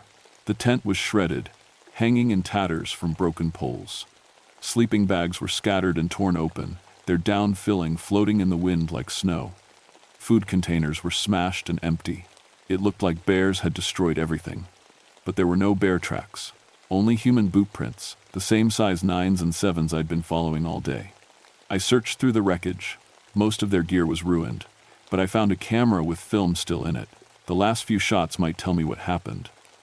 I also found a notebook, water-stained but readable. The handwriting was shaky, like someone writing in a hurry or in the dark. Day 3. Can't sleep. Voices all night. Sarah says she hears her dead brother calling. But Tom died 2 years ago. I keep hearing my mom, but she's in Seattle. The echoes are wrong. They answer before we speak. They know things they shouldn't know. Day 3. Later, trail markers appeared this morning. Orange cloth, leading down toward the creek. We didn't put them there. No other hikers in this area. But someone wants us to follow. Day 3. Afternoon. Following the markers, Sarah says we should go back. But the voices are promising help. They sound so real, so close, just need to follow them to where the people are waiting. The notebook ended there. I looked around the destroyed campsite. The orange markers continued down the valley, following Whisper Creek toward its headwaters. The hikers had been led here by voices they thought belonged to real people, just like I was hearing voices now. Pat, I spun around. A woman's voice, clear as day, coming from downstream along the creek. Pat, we found them. A man's voice now, from upstream. They're hurt but alive. You need to come help. The voices sounded like other park rangers. People I worked with. Professional, calm, competent. The kind of voices you trusted in an emergency. But I was alone in this valley. The nearest ranger was 30 miles away. I pulled out my recorder with shaking hands. Time is 6:45 p.m. I'm at the hikers' destroyed campsite in Whisper Creek Valley, hearing voices claiming to have found the missing hikers. When I played it back, my voice sounded terrified. But when I spoke those same words out loud, the responses came immediately. Pat, stop wasting time with that recorder. People are dying while you stand there talking to yourself. Follow the markers. We're waiting. The voices knew about my recorder. They were responding to what I said in real time, like a conversation. This wasn't acoustic reflection or atmospheric phenomena. This was something that could hear me, understand me, and respond. Something intelligent. I started backing away from the creek, toward the trail that led up the valley wall. Every instinct screamed at me to run. Get out of this valley, get back to civilization, let someone else deal with whatever was happening here. But as I turned to climb, I saw something that made me freeze. Fresh orange markers, leading up the opposite side of the valley, a path I hadn't seen on my way down. And at the tree line, maybe half a mile up the slope, 2 small figures in bright clothing, moving slowly like people who were hurt. The missing hikers. There, called a voice from the creek. Do you see them now? I raised my binoculars. 2 people, definitely. One in a red jacket, one in blue. Moving carefully across a steep meadow, heading for what looked like a cave entrance in the cliff face. They're hypothermic, said another voice. Need medical attention immediately. Follow the markers, Pat. We'll guide you. I looked at the fresh orange trail markers leading up the valley wall. They hadn't been there when I descended. I was sure of it, but now they glowed bright against the green forest, a clear path to where the hikers were struggling across the meadow. My training said to go. People needed help. That's what rangers did. But something Henry Wassily had told me echoed in my mind. When you follow them, you never come back. The figures on the mountainside stopped moving and turned toward me. Too far away to make out faces, but I could see them waving, calling for help in voices that carried clearly across half a mile of open valley. Pat, hurry, we're so cold. Please don't leave us. I had to choose. Follow my training and try to rescue the hikers, or trust the growing certainty that something was hunting in these mountains, something that used human voices as bait. The storm clouds were building overhead, temperature dropping fast. In 2 hours it would be full dark. I started climbing toward the orange markers, because even if the voices were lies, those 2 figures on the mountainside looked real. And I couldn't live with myself if I let 2 college kids die because I was afraid of ghost stories. The Geli had found their perfect trap. They were using my own duty, my own compassion, against me, and it was working. The climb toward the orange markers was brutal. The valley wall rose at a 40-degree angle through loose scree and thick brush. Every step sent rocks skittering down behind me. My lungs burned, and sweat soaked my shirt despite the cold air. But I kept climbing because the figures on the mountainside were real. Through binoculars, I could see them clearly now. A young man in a red jacket, a young woman in blue. They moved slowly, helping each other across the steep meadow. No question, these were the missing UAA students. The orange markers led me on a zigzag path up the slope. Whoever placed them knew the mountain well. They found the safest route through dangerous terrain, avoiding cliffs and rockslide areas. But I hadn't seen anyone place these markers. They'd appeared like magic. Good, Pat, you're almost there. The voice came from above me. A Park Service radio voice, professional and calm. But when I looked up, I saw only rock and trees. They're in bad shape, hypothermia and exhaustion. Another voice, this one sounding like Dr. Martinez from the Anchorage Medical Center. Someone who'd know about cold weather injuries. But Dr. Martinez was 30 miles away in his warm office. Keep following the markers. We'll have them stabilized by the time you arrive. The voices were coordinated now. Multiple speakers, all claiming to be rescue personnel who'd somehow reached the hikers ahead of me. But I was the only ranger in this area. No other teams were responding to this call. I reached the tree line as the last daylight faded. The temperature had dropped below freezing. My breath came out in thick clouds. Snow began falling, light flakes that melted on my jacket. Ahead, the two hikers had reached what looked like a cave entrance in the cliff face. A natural shelter from the storm. Smart move if they were hypothermic. "Pat, over here!" The woman in blue was waving at me from the cave mouth. Her voice carried clearly across the meadow, even though she was 200 yards away. At this distance, in this wind, I shouldn't be able to hear normal speech. I approached carefully, all my senses on high alert. The acoustic environment was wrong again. Too quiet, despite the wind. Too clear, despite the distance. Sound was behaving impossibly. The cave entrance was bigger than it looked from below. 8 feet high, 12 feet wide, disappearing into darkness. The two hikers sat just inside, wrapped in sleeping bags. They looked exhausted but alive. "Thank God you found us," said the young man in red. "I'm Jake, this is Sarah. We got lost 3 days ago." Sarah nodded weakly. "Followed some trail markers that led us down into the wrong valley. Been trying to find our way back, ever, since. They looked real, they sounded real. Every detail was perfect. The right ages, the right gear, the right level of exhaustion for people who'd been lost in the wilderness. But something was wrong with their eyes. In the dim light, they looked too bright, too reflective, like animal eyes caught in headlights.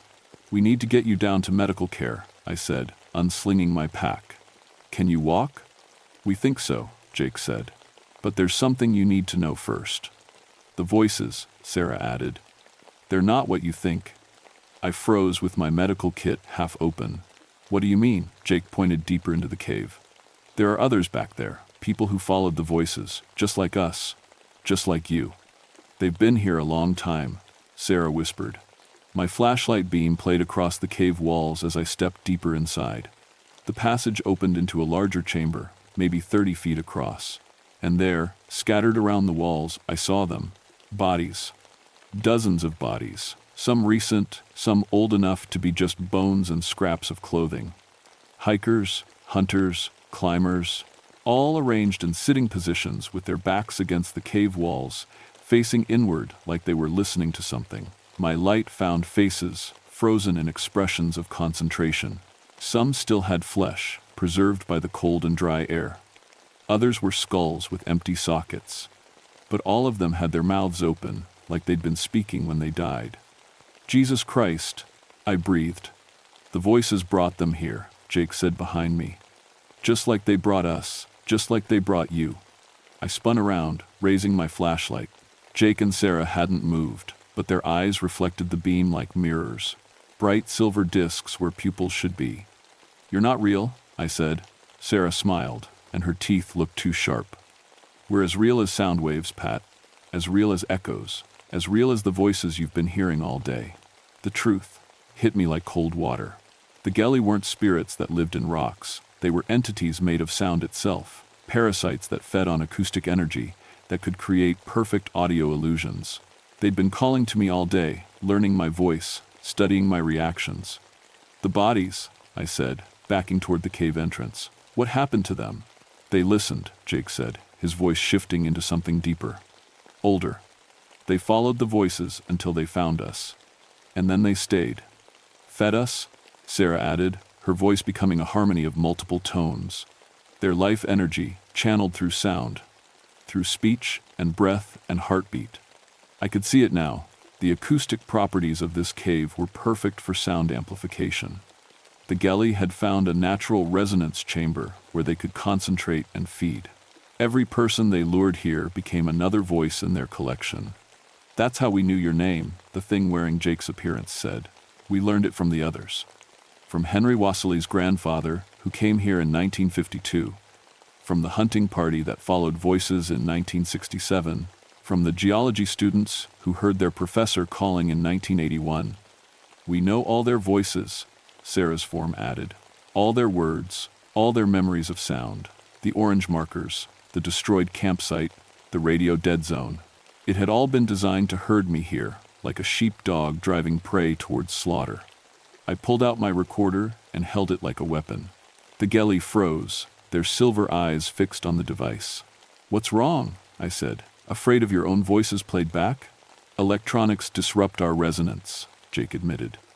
"But your batteries won't last forever." I checked the recorder's display, half power remaining. Maybe 2 hours of operation. "And when they die," Sarah said, "you'll hear us perfectly. You'll listen to us sing. You'll want to stay and add your voice to ours." I had to get out of the cave. Back to open air, where sound could disperse, where their acoustic trap couldn't hold me. But the entrance was 50 feet away, and the Geli were between me and freedom. I played back my recorded voice at full volume. Time is 6:45 p.m. I'm at the hikers' destroyed campsite. The fake Jake and Sarah screamed and covered their ears. The sound of my own recorded voice seemed to cause them physical pain. Their forms flickered and wavered like mirages. I ran for the entrance. Behind me, the cave filled with voices, dozens of them, all the people the Geli had consumed over the years. They called my name, begged me to stay, promised to help me if I'd just turn around and listen. But I kept running, playing my recorded voice on loop. The electronic playback created interference with their acoustic illusions, breaking their hold on the cave's resonance. I burst out into the snowy night and started down the mountainside. No trail now, just a steep descent through loose rock and wind-bent trees. I fell a dozen times, skinning my knees and palms, but I didn't stop. The voices followed me down the mountain. They came from every direction, the trees, the rocks, the air itself, all the people the Geli had learned to mimic over decades of hunting. "Pat, where are you going? We need your help. Don't leave us here." "You can't escape sound, Patricia. It's everywhere." My recorder battery died halfway down. The voices surged closer, more real, more convincing. I heard my ex-husband calling, my mother, my dead father, perfect reproductions of people I'd loved, begging me to turn around. But I knew the truth now.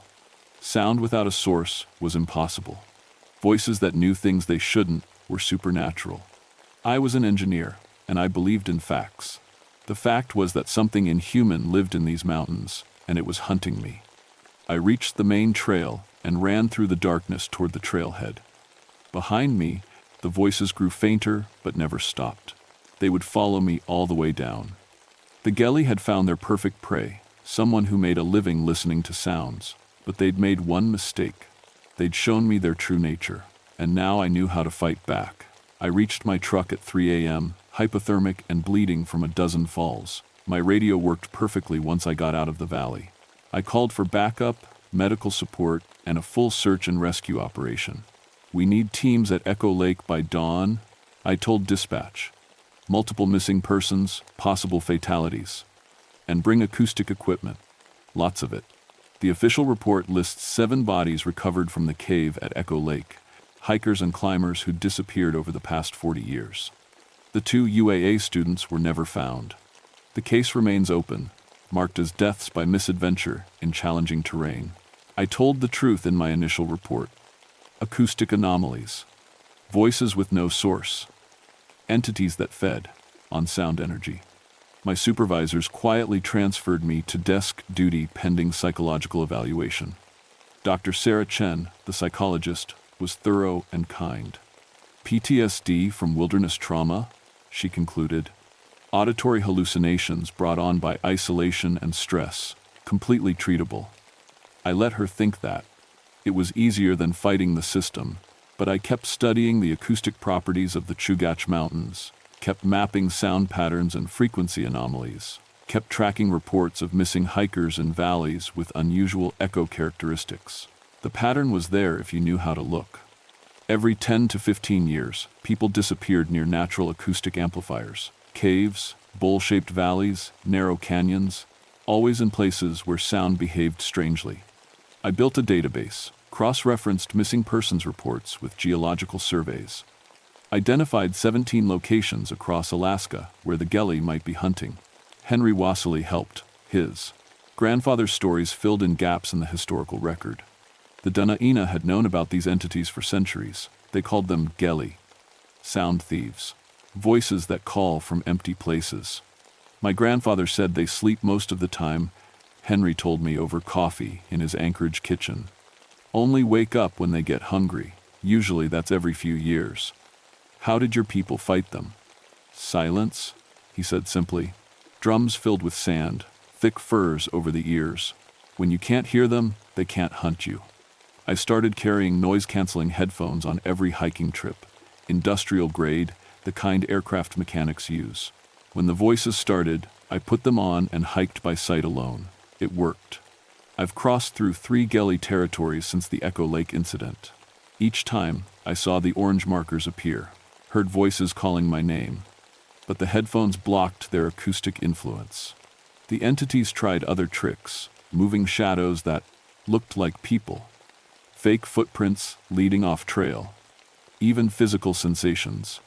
Phantom touches on my shoulders, the feeling of someone walking behind me, but without their perfect audio illusions, they couldn't complete the hunt. I retired from the Park Service 2 years ago. Officially, it was medical retirement due to hearing damage from the Echo Lake incident.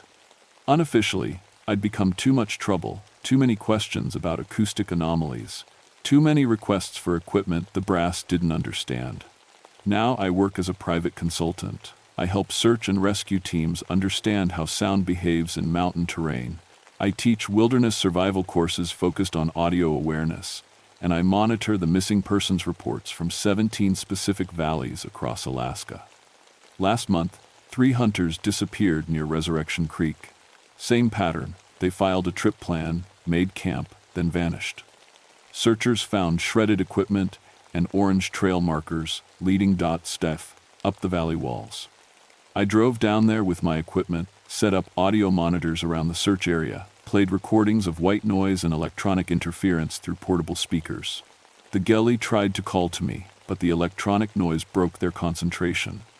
They couldn't maintain clear illusions with that much audio interference. The search teams found the hunters' bodies in a cave system 2 miles up Resurrection Creek. 3 more names for my database. 3 more voices the Geli had learned to mimic. But the hunters' families got closure. The bodies came home for burial. Sometimes that's all we can do. People ask me if I believe in ghosts now.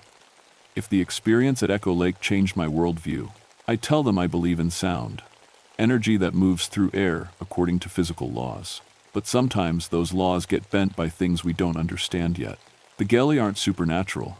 They're acoustic predators that evolved in environments humans rarely visit. Like anglerfish that use lights to hunt in the deep ocean, they use sound to hunt in mountain valleys. Understanding them doesn't make them less dangerous. It just gives us better tools to fight back. My acoustic monitoring network is small but growing. Park rangers in 12 states now carry the electronic interference devices I designed. When they hear voices that shouldn't exist, they flood the area with white noise until the anomalies stop. It works. Missing persons cases in monitored valleys have dropped by 70%. But the Geli are learning too. They're becoming more sophisticated, more careful. The newer cases show entities that can mimic electronic sounds, radio chatter, GPS signals, even cell phone rings. The war between sound and silence continues in the deep mountains. Most people never know it's happening. They hike and camp and climb, unaware that things hunt with voices in the places where echoes last too long. I know, though, I listen for the signs. And sometimes, late at night in my Anchorage apartment, I still hear my name being called from empty rooms. The voices remember me too.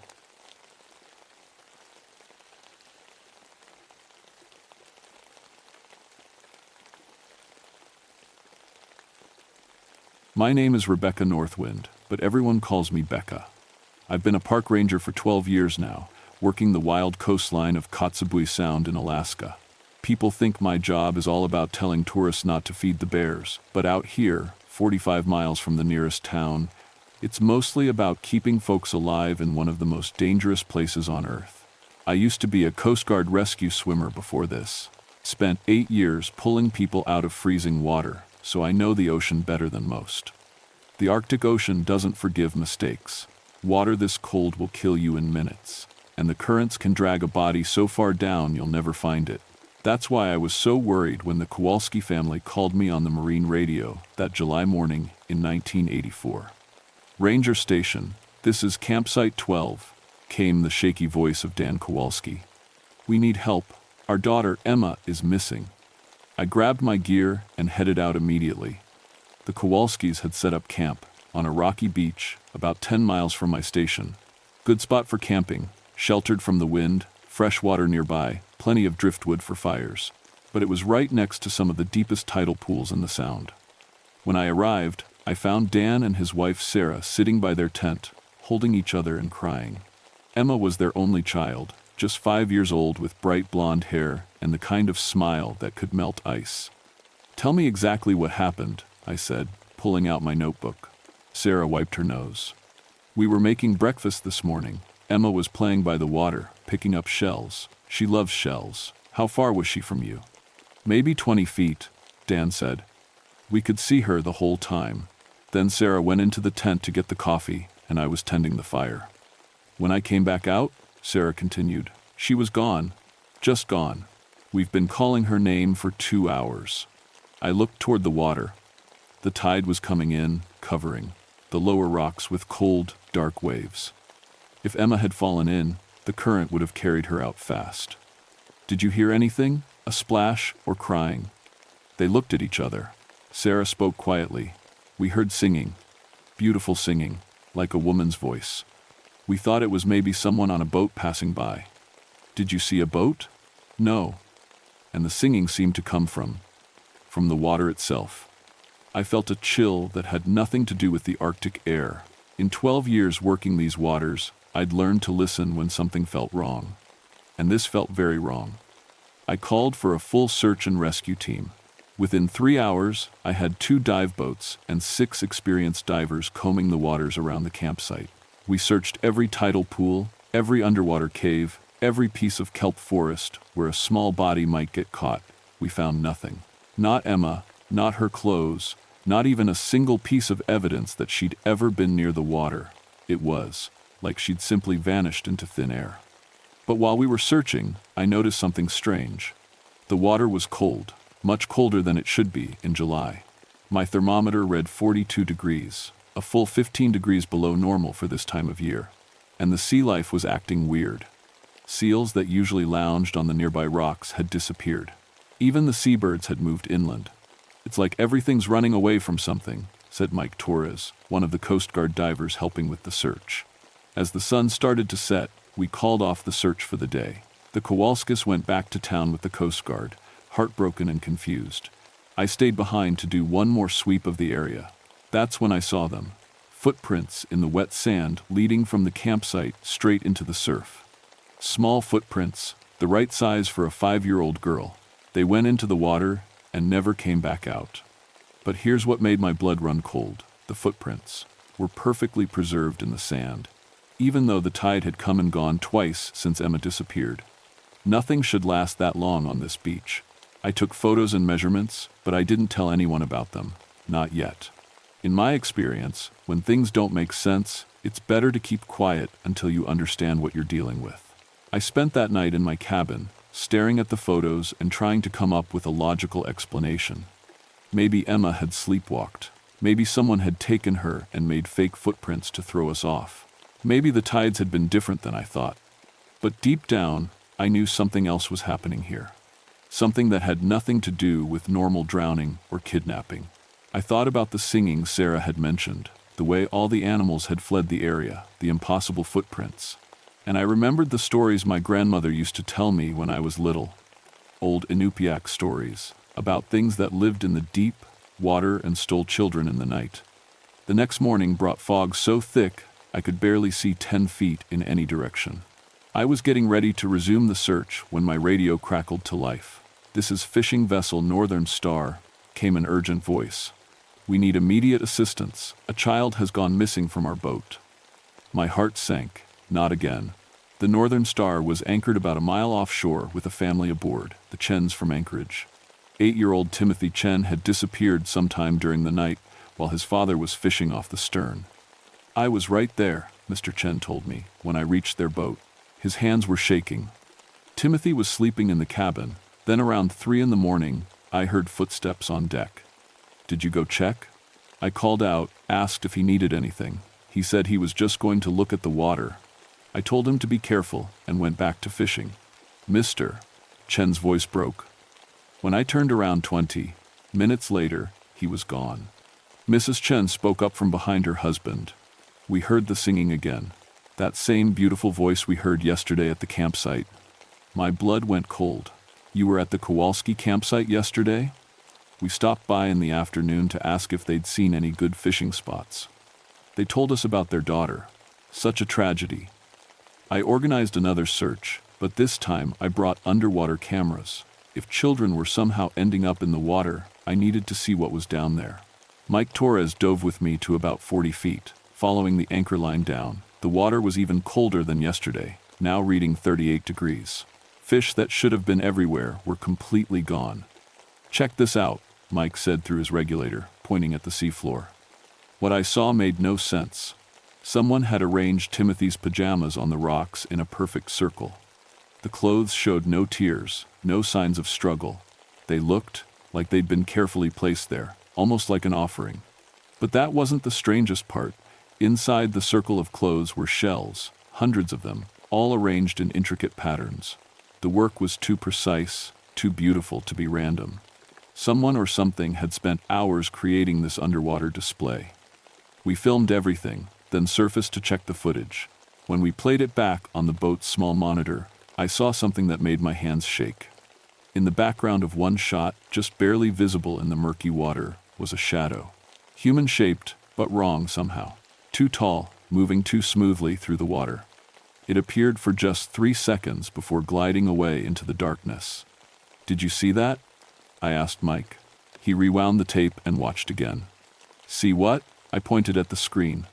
But when the shadow should have appeared, there was nothing there. Just empty water. Becca, you okay? You look like you've seen a ghost. I ejected the tape and slipped it into my gear bag. Just tired. Let's head back. But I wasn't tired. I was terrified. Either I was losing my mind, or something was hunting children in these waters. That evening, I drove into Kotzebue to talk to Mary Kunguk, an Inupiaq elder who knew more about local folklore than anyone alive. I found her at home, working on a traditional parka. 2 children missing near the sound. I told her. Both cases involved singing voices and cold water. The families heard something calling from the sea. Mary set down her needle and looked at me with sharp, knowing eyes. Kalupalik, she said simply. I'm sorry? Kwalupalik, sea spirits. They live in the deep places and steal children. She gestured toward the water. My grandmother told me the stories. Every summer, when the ice melts, they come closer to shore. Mary, I need real answers. 2 families have lost their kids. This is real, Rebecca. Kalupalik appear as beautiful women with long black hair. They can swim faster than seals, hold their breath forever. They sing to children, make them want to come into the water. I thought about the singing both families had heard. Why do they take children? Mary's face grew sad. To replace their own babies. Kalupalik children die young in the cold deep, so they steal human children to raise as their own. That's impossible, is it? You've seen things today that don't make sense, haven't you? I hadn't told her about the underwater clothes or the shadow in the video, but somehow she knew. What happens to the children they take? I asked quietly. Some say they die quickly in the cold water. Others say Kalupalik keep them alive in underwater caves, teach them to breathe water like air. Mary picked up her sewing again. Every few years, someone sees children swimming with the Kalupalik. Children who've been missing for months or years. I left Mary's house with more questions than answers, but as I drove back to my station, I made a decision. Tomorrow, I was going back down with better cameras and more air. If there were underwater caves, I was going to find them. If Emma and Timothy were still alive, I was going to bring them home, But as I pulled into my driveway, I heard it, floating across the water from somewhere far offshore. A woman's voice, singing a lullaby in a language I didn't recognize. The most beautiful sound I'd ever heard. For just a moment, I wanted to walk down to the shore, to step into the dark water and follow that voice wherever it led. Then I caught myself, ran into my cabin, and slammed the door. I didn't sleep that night. Every time I closed my eyes, I heard that singing voice calling to me from the water. By dawn, I'd made up my mind. I was going down to those underwater caves, no matter what I found there. Dr. Anna Petrov arrived on the morning supply boat. She was a marine biologist from the University of Alaska, and I'd called her in to help explain what we were seeing. Anna was tough, practical, and skeptical of anything that couldn't be measured with instruments. "Show me this footage," she said after I'd explained the situation. We watched the dive video together on my equipment. When we got to the part where I'd seen the shadow, Anna frowned. "There," she said, pointing at the screen. "What's that?" I looked where she was pointing. The shadow was back, clear as day. Somehow, it only showed up when Anna was watching. "You can see it?" "Of course I can see it. It's right there." She rewound the tape. "Looks almost human, but the proportions are wrong. Arms too long, torso too narrow."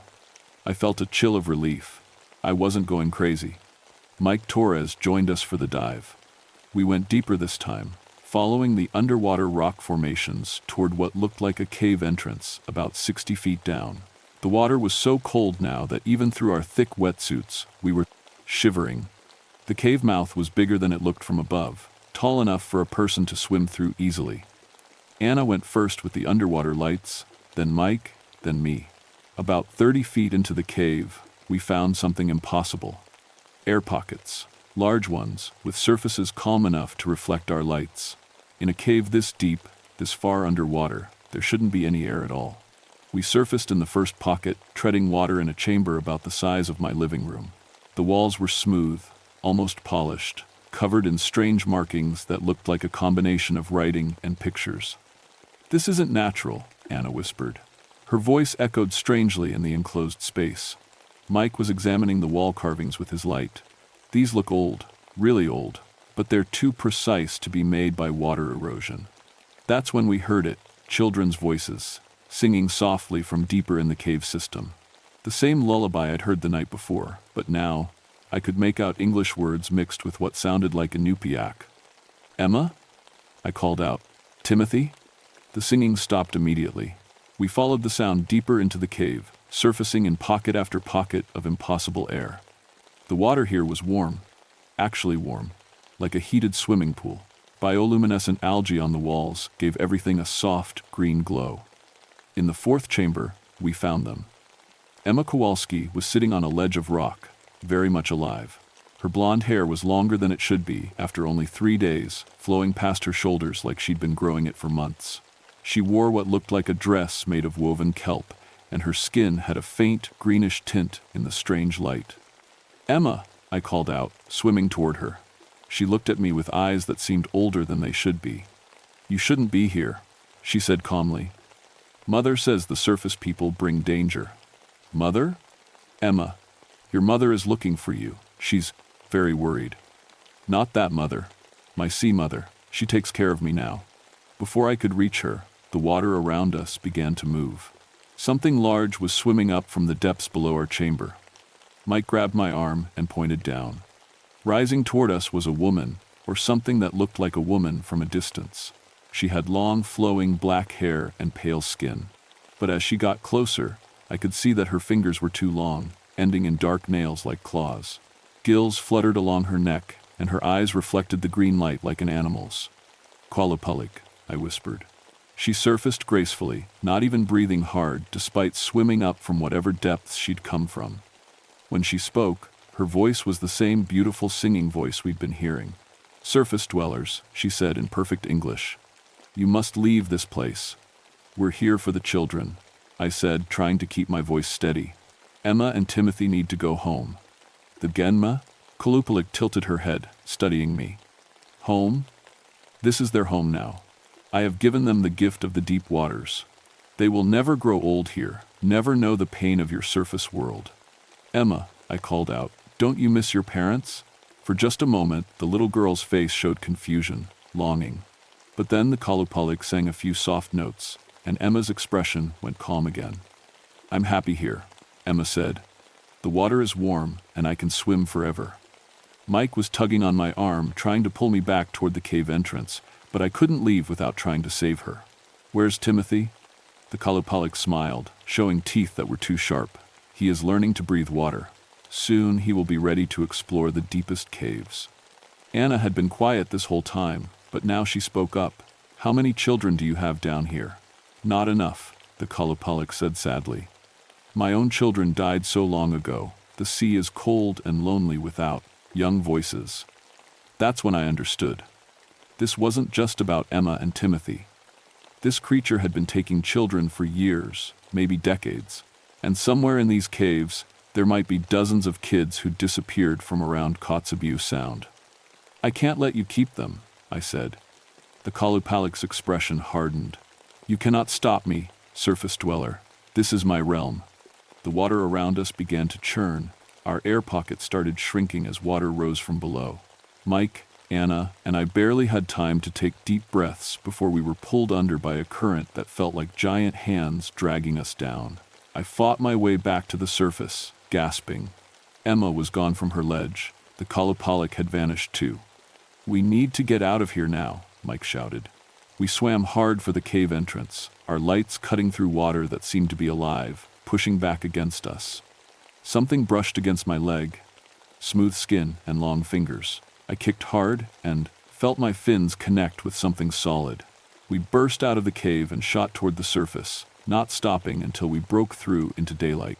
The three of us floated there, breathing hard and trying to process what we'd just seen. "Did that really happen?" Anna asked. Before anyone could answer, we heard a new sound from shore, screaming. A family was running along the beach, calling out a name. Another child was missing. 7-year-old Maria Santos had vanished from her family's tent sometime before dawn. Unlike the other cases, this time we found evidence of a struggle. The tent was partially collapsed, and there were wet handprints on the fabric. But the strangest part was the trail. Maria's footprints led from the tent straight into the surf, but mixed with her small tracks were larger ones. Adult-sized, but wrong somehow. The toes were too long, and there were strange marks between them like webbing. 3 children in 4 days. I said to Mike and Anna as we geared up for another dive, "This thing is getting bolder." Mary Kanguk had come down to the beach with us, bringing items she said we'd need. Traditional Inupiaq amulets and a carved whalebone knife. "Kalupalik are not evil," she explained as she handed me the knife. "But they are not human either. They think differently about right and wrong." "How do we stop them?" "You don't stop them. You make a bargain." Before I could ask what she meant, we were back underwater, diving toward the cave system. This time, we found the entrance guarded. 2 more Kalupalik floated at the mouth of the cave, their long hair drifting in the current like seaweed. They didn't try to stop us, but they followed as we swam into the cave system. I felt like we were being herded somewhere specific. The deeper chambers were different now, bigger, filled with warm, clear water and that strange green light. And they weren't empty. Children floated and played throughout the underwater rooms, dozens of them, ranging in age from toddlers to teenagers. Some looked like they'd been underwater for days, others for years. They all had that same greenish tint to their skin and hair that grew too long and moved too freely in the water. But they were breathing. Actually breathing underwater, like it was the most natural thing in the world. "Dear God," Anna whispered through her regulator. "How many are there?" I counted at least 20 children in the chamber we could see, and there were passages leading to other rooms. Some of the older kids looked familiar, faces I remembered from missing person reports going back 10 or 15 years. In the center of the largest chamber, on a throne made of polished coral and whale bones, sat the oldest Kalupalik I'd seen yet. Her hair was white instead of black, and her skin was covered in intricate patterns that looked like scales. She had to be ancient. Emma, Timothy, and Maria floated near her throne, along with several other recent additions to her underwater family. The ancient Kalupalik spoke without moving her lips, her voice somehow reaching us through the water. "Surface dwellers, You have come to take my children. They're not your children, I managed to say through my regulator. They have families who love them. Love? The creature's laugh was like whale song. I have loved them for longer than you can imagine. I have kept them safe from war, from sickness, from the cruelty of your world above. She gestured to the older children floating nearby. Ask them. Ask if they wish to return to a world that would let them grow old and die. One of the teenage boys swam forward. I recognized him from a missing person poster I'd seen years ago. David Kapianek disappeared in 1978. I remember being scared, he said, his voice carrying perfectly through the water. I remember being cold and hungry sometimes. Here, I'm never afraid. Never in pain. David, your parents never stopped looking for you, I said. His expression flickered with something that might have been sadness. My parents? Are they still alive? The ancient Qualupalik sang a soft note, and David's face went calm again. The surface world is gone for me. This is my home now. I felt sick. These children weren't just physically transformed. Their memories, their connections to their old lives had been altered somehow. Let the young ones go, I said to the ancient Qualupalik. Emma, Timothy, Maria, they haven't been here long enough. They can still remember their families. And in return, Mary had prepared me for this. What do you want? The creature smiled, showing rows of sharp teeth. One adult. Someone strong enough to survive the change, intelligent enough to help me care for the little ones. Someone who understands both worlds. She was looking directly at me. Becca, no, Mike said through his regulator. But I understood. This wasn't just about rescue anymore. It was about making a choice between the certain death of 3 young children and the unknown fate of one adult who'd volunteered to take that risk. If I stay, you let all 3 children go back to their families? The young ones, yes. The others have chosen to remain. I looked at Emma, Timothy, and Maria. They were so small, so vulnerable, their whole lives ahead of them. I need to know they'll be safe on the surface, that you won't hunt them again. The ancient Qualupalik considered this. Very well, but you must understand, once you accept the change, there is no going back. You will breathe water as easily as air, but the surface world will be lost to you forever. I thought about my life above water, 12 years as a ranger, 8 before that in the Coast Guard. I'd spent my whole adult life trying to save people from the sea. Maybe this was just the ultimate version of that job. I accept. Becca, don't do this, Anna pleaded. But I was already swimming forward, toward the throne of coral and bone. The ancient Qualupalik reached out with one clawed hand and touched my forehead. The water around us began to glow brighter, and I felt something changing inside me. My lungs didn't burn for air anymore. My skin tingled like it was growing new layers. Take the children to the surface, I told Mike and Anna. Make sure they get home safe. The last thing I saw as the transformation took hold was Emma, Timothy, and Maria swimming toward my friends, their skin already returning to its normal color as they moved away from the Qualupalik's influence. Then the warm water filled my lungs, and I discovered I could breathe it like air. 6 months have passed since I made my choice in those deep caves beneath Kotzebue Sound. The official report says that Emma Kowalski, Timothy Chen, and Maria Santos were found safely in a series of tidal pools after being lost in heavy fog. Medical examinations showed no signs of trauma, though all 3 children experienced some temporary memory loss about their time missing. I'm officially listed as missing, presumed drowned while conducting rescue operations. There was a memorial service. Mike and Anna told my story, how I died trying to save those kids. It seemed kinder than the truth. The children remember nothing of their time underwater. The Qualupalik's influence faded completely once they returned to the surface. They're back with their families now, happy and healthy and normal. Emma started kindergarten. Timothy joined a swimming club. Maria learned to ride a bicycle. They don't dream of breathing water or singing voices calling from the deep. For them, it's like it never happened. But I remember everything. Life underwater is stranger and more wonderful than I ever imagined. The ancient Qualupalik, her name is Siku, which means ice in Inupiaq, has been my teacher and guide. I've learned to swim through currents that would have killed me before, to see in the deep darkness where sunlight never reaches. The other children here aren't prisoners. They're family. David, who I met that first day, has been here for over 40 years but still looks 17. He teaches the younger ones about life above water, helps them remember their humanity even as they adapt to this new existence.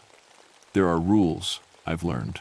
Natural laws that even the Kalupalik must follow. Children can be changed because they're still growing, still becoming who they'll be. Adults usually die in the transformation, their bodies and minds too set in surface ways.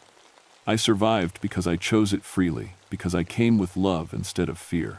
Every few years, Siku chooses carefully, a child who's already lost, already hurting, already halfway between the surface world and somewhere else. Not every missing child ends up here. Only the ones who need saving in ways their families couldn't provide. I think about that sometimes, about the ethics of it. Are we kidnappers or rescuers? The honest answer is probably both, depending on the child, depending on the circumstances. It's not as simple as right or wrong when you're dealing with creatures who measure time in centuries and think in terms of species survival rather than individual choice. Mike visits sometimes. He's learned to dive deeper than regulations allow, following the secret routes Siku showed me to the shallower chambers where air breathers can survive. He brings news from the surface, updates on the families. Anna published a paper about previously unknown sea caves in Arctic waters. She's mapped our entire system without ever revealing its true purpose or inhabitants. The official explanation for the underwater air pockets is unusual geological formations creating natural diving bells. Mary Kanguk passed away last month. At 93, she died peacefully in her sleep. Mike brought me the news, along with something she'd wanted me to have, a traditional Inupiaq parka that her grandmother had made. She said you'd understand why you needed it, Mike told me. I did understand. Even underwater, even transformed, I'm still part of the human world. The parka reminds me where I came from, helps me remember why I'm here. Sometimes, late at night in the deepest chambers, I wonder if I made the right choice. Whether saving 3 children was worth becoming something that's no longer quite human, whether the kids I'm helping to raise now will thank me when they're adults, or blame me for the lives they'll never have on the surface. But then Emma's little brother starts learning to walk, and David teaches him to swim before he can talk, and Maria finds a perfect shell to add to her collection. And I remember, these children are loved. They're safe. They're growing up in a world where no one will ever hurt them. That has to count for something. The ocean around? Kotzebue Sound runs deeper and stranger than any map shows. There are cities down here, ancient and beautiful, built by creatures that humans call myths. There are wonders that surface dwellers will never see, never even imagine. And there are children, human children with gills and webbed fingers and hearts that still beat with the rhythms they learned before they were born. Children who will never grow old, never know war or hunger or the 1,000 small cruelties that the surface world offers. I'm their guardian now, their bridge between what they were and what they're becoming. It's not the life I planned, but it's the life I chose. Every evening, as the sun sets somewhere far above us, I swim to the highest chamber and sing the old lullabies, some in English, some in Inupiaq, some in languages older than either. The children gather around to listen, and for a while, we're just a family telling stories before bedtime. And if sometimes a lost child hears that singing and follows it down into the warm, safe darkness, well, that's not always a tragedy. Sometimes it's a rescue.